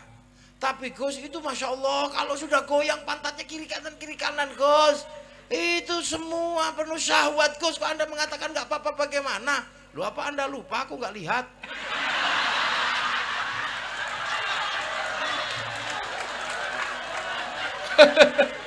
Akhirnya berhenti, nggak ada yang ribut. Lah itu. Lu makanya saya itu heran. Sholawatan itu loh ya. Apa aja kok bagus karena Rasulullah dan umatnya macam-macam. Dangdutan bagus, wayang ternyata nggak bisa. Wayang itu Jawa tok bagusnya, bahasa Indonesia jelek. Om bumi gonjang ganjing langit kelap-kelap.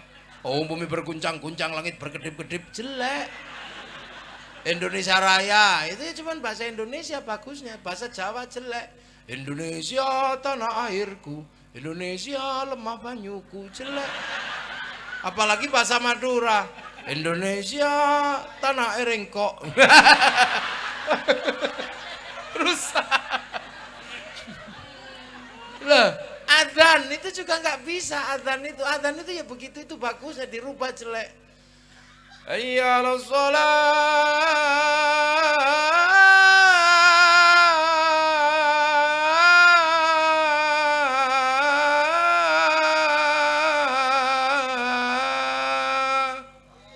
Itu adzan. Coba pakai lagu dangdut, rusak. Hayya 'alas shalah. Ya nggak boleh. Rusak, jangan. Nah inilah makanya ulama ini mampu menghantarkan bagaimana orang mencintai Rasulullah. Makanya datang sholawatan walaupun nggak ngerti, misalnya kayak sholawatan Simtudururnya Habib Syekh. Ini kan model baru. Tapi karena ulama sudah membangun mahabbah, walaupun kadang nggak ngerti, datang juga ke alun-alun. Ya Hanana, ya Hanana, ya Hanana, ya Hanana. Ya Nabi Muhammad, dzalikal fadlu minallah.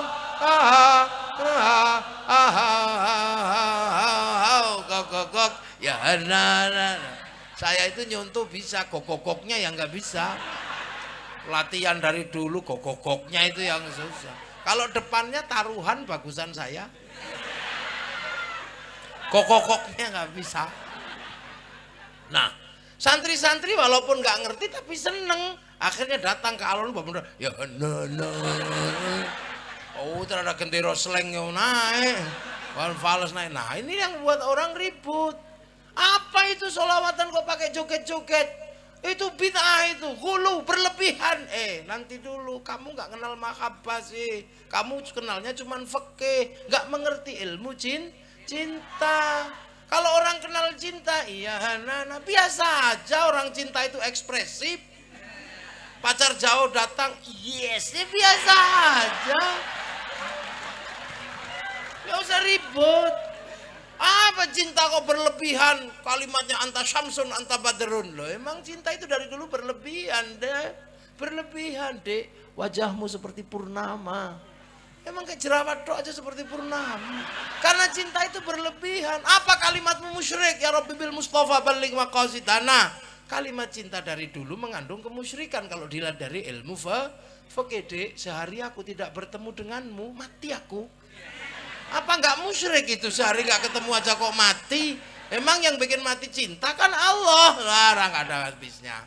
Ingin ku mati bila tak ingat dosa. Ingin rasanya aku pulang ke rahim ibu.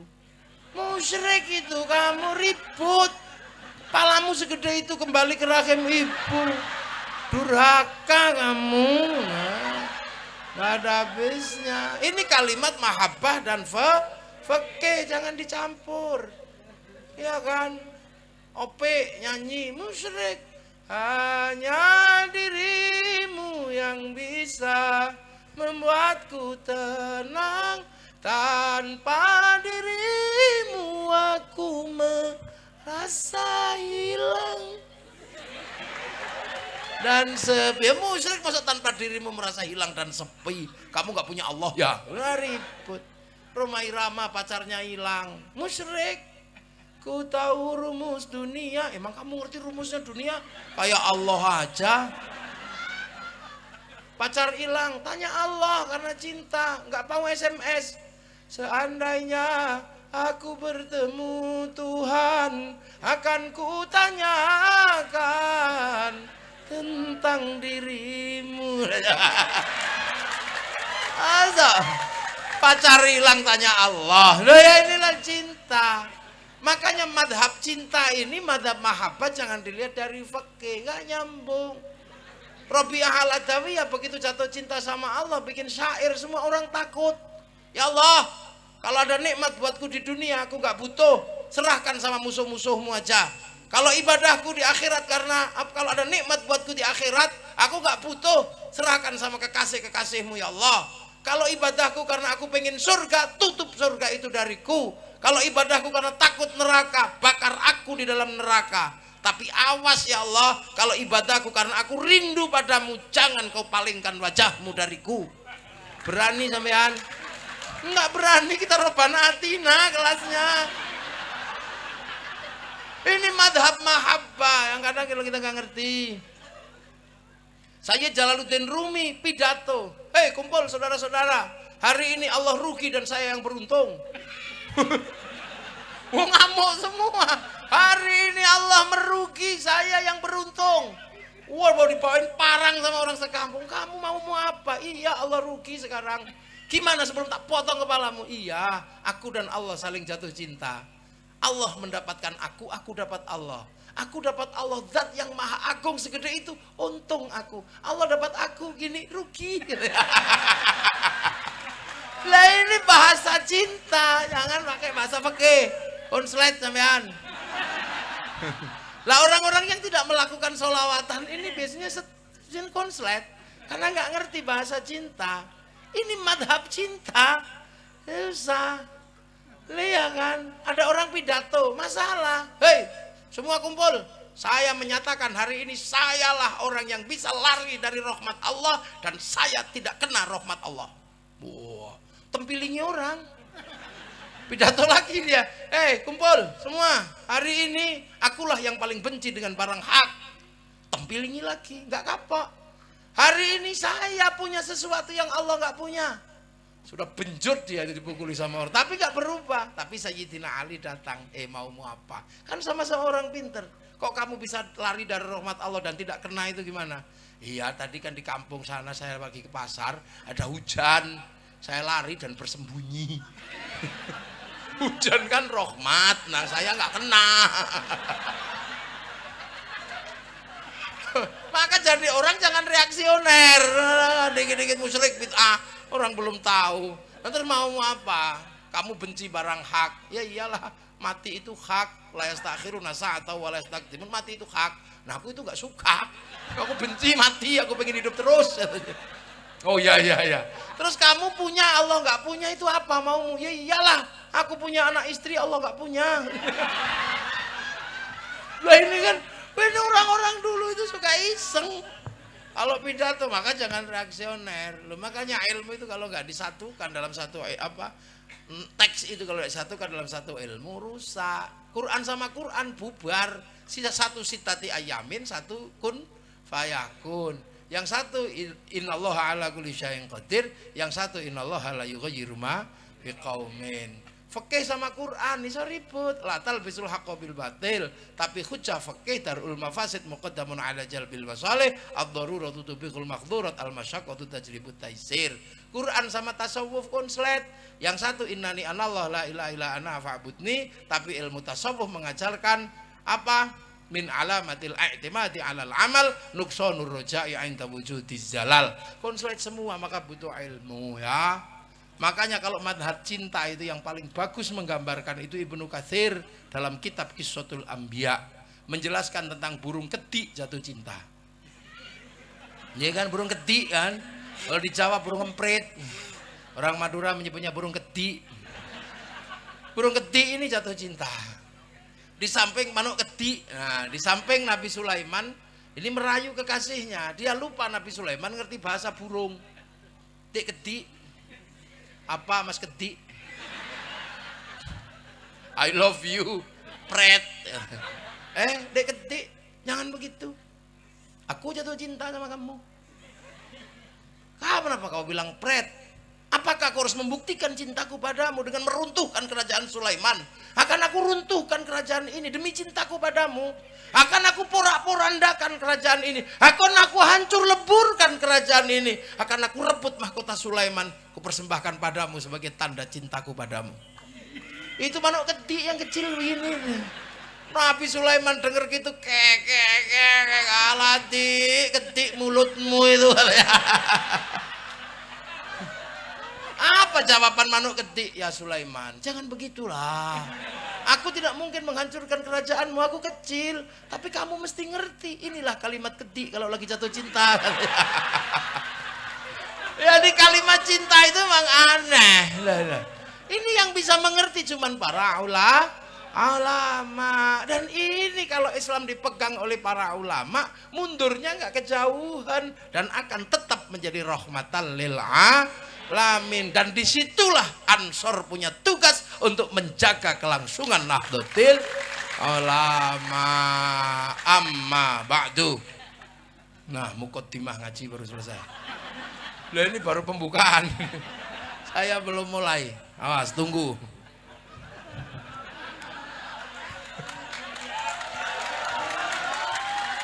Allah, waduh gede. Ini jong.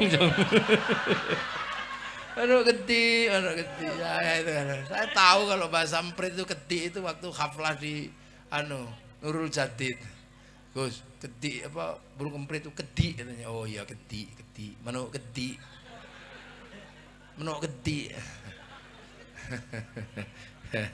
Nah inilah indahnya Islam itu kalau dipegang oleh para ulama. Jadi zaman ulama ini eranya era baru yang tidak harus mundur ke belakang.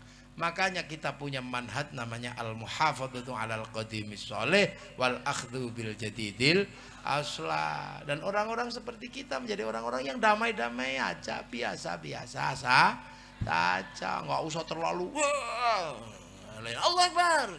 Ulama cuman Allah Akbar. Nah inilah mungkin kapan-kapan kita lanjutkan lagi. Ya udah jam 20 watt. Pas 00 loh ini Pak Bupati. Pas 00 ini. Pas 00 loh. Ini udah 00 jamnya. Jadi kosong-kosong ya. Ya nanti ya. Macong. Mana kedik. Nah nanti cari kediknya sendiri-sendiri ke rumah. Mudah-mudahan semua dapat ridho Allah ya, dapat barokah. Kita punya bangsa kita jaga, kita punya ulama yang punya tanggung jawab membawa Islam ke masa depan, dan semoga kita semua nanti husnul khatimah. Al-Fatihah. Ghairil maghdubi 'alaihim waladdallin. Amin. Ihdinas siratal mustaqim. Assalamualaikum warahmatullahi wabarakatuh. Monggo panjenengan. Sudah panjenengan yang berdoa. Bismillahirrahmanirrahim. Allahumma ya Allah. Allahumma shalli ala sayyidina Muhammadin wa ala salatan taj'aluna biha min ahli al-ilmi zahiran wa batina wa tahshuruna bi ibadika as-salihin fi dunyana wa akhirana. Allahumma inna nastaghfiruka wa nasta'udzuka adiyanana wa anfusana wa ahlana wa auladana wa ambalana wa klashana qaidana. Allahumma ja'alna wa iyyahum fika nafika wa hifdika amanika wa yalik wa jiwarika min kulli syaitanin marid wa jabbarin anid wa li'anin wa libaqi min kulli syarr innaka ala kulli syai'in qadir. Allahumma jammilna bil afiyati salam haqqina bit taqwa wal istiqamah wa a'ilna min mujibatin nadamah innaka samad du'a. Allahumma ighfir lana bi li abaina wa li ummahatina wa masyayikhina wa lil muallimina ولإخواننا في الدين ولمن أحبنا فيك ولمن أحسن إلينا وللمؤمنين والمؤمنات والمسلمين والمسلمات يا رب العالمين وصلى اللهم على عبدك ورسولك سيدنا محمد وعلى آله وسلم وارزقنا كمال المتابعة له ظاهر باطن في عافية وسلامة برحمتك يا أرحم الراحمين سبحان ربك رب العزة عما يصفون وسلام على المرسلين والحمد لله رب العالمين. الفاتحة.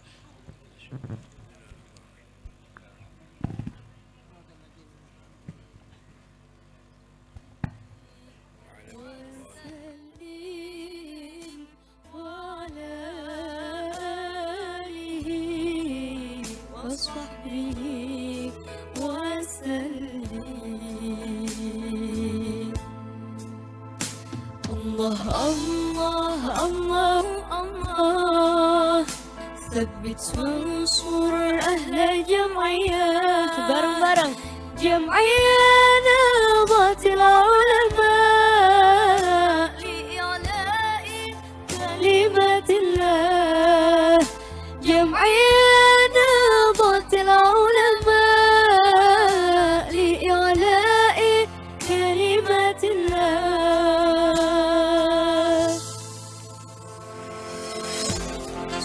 Nabi Muhammad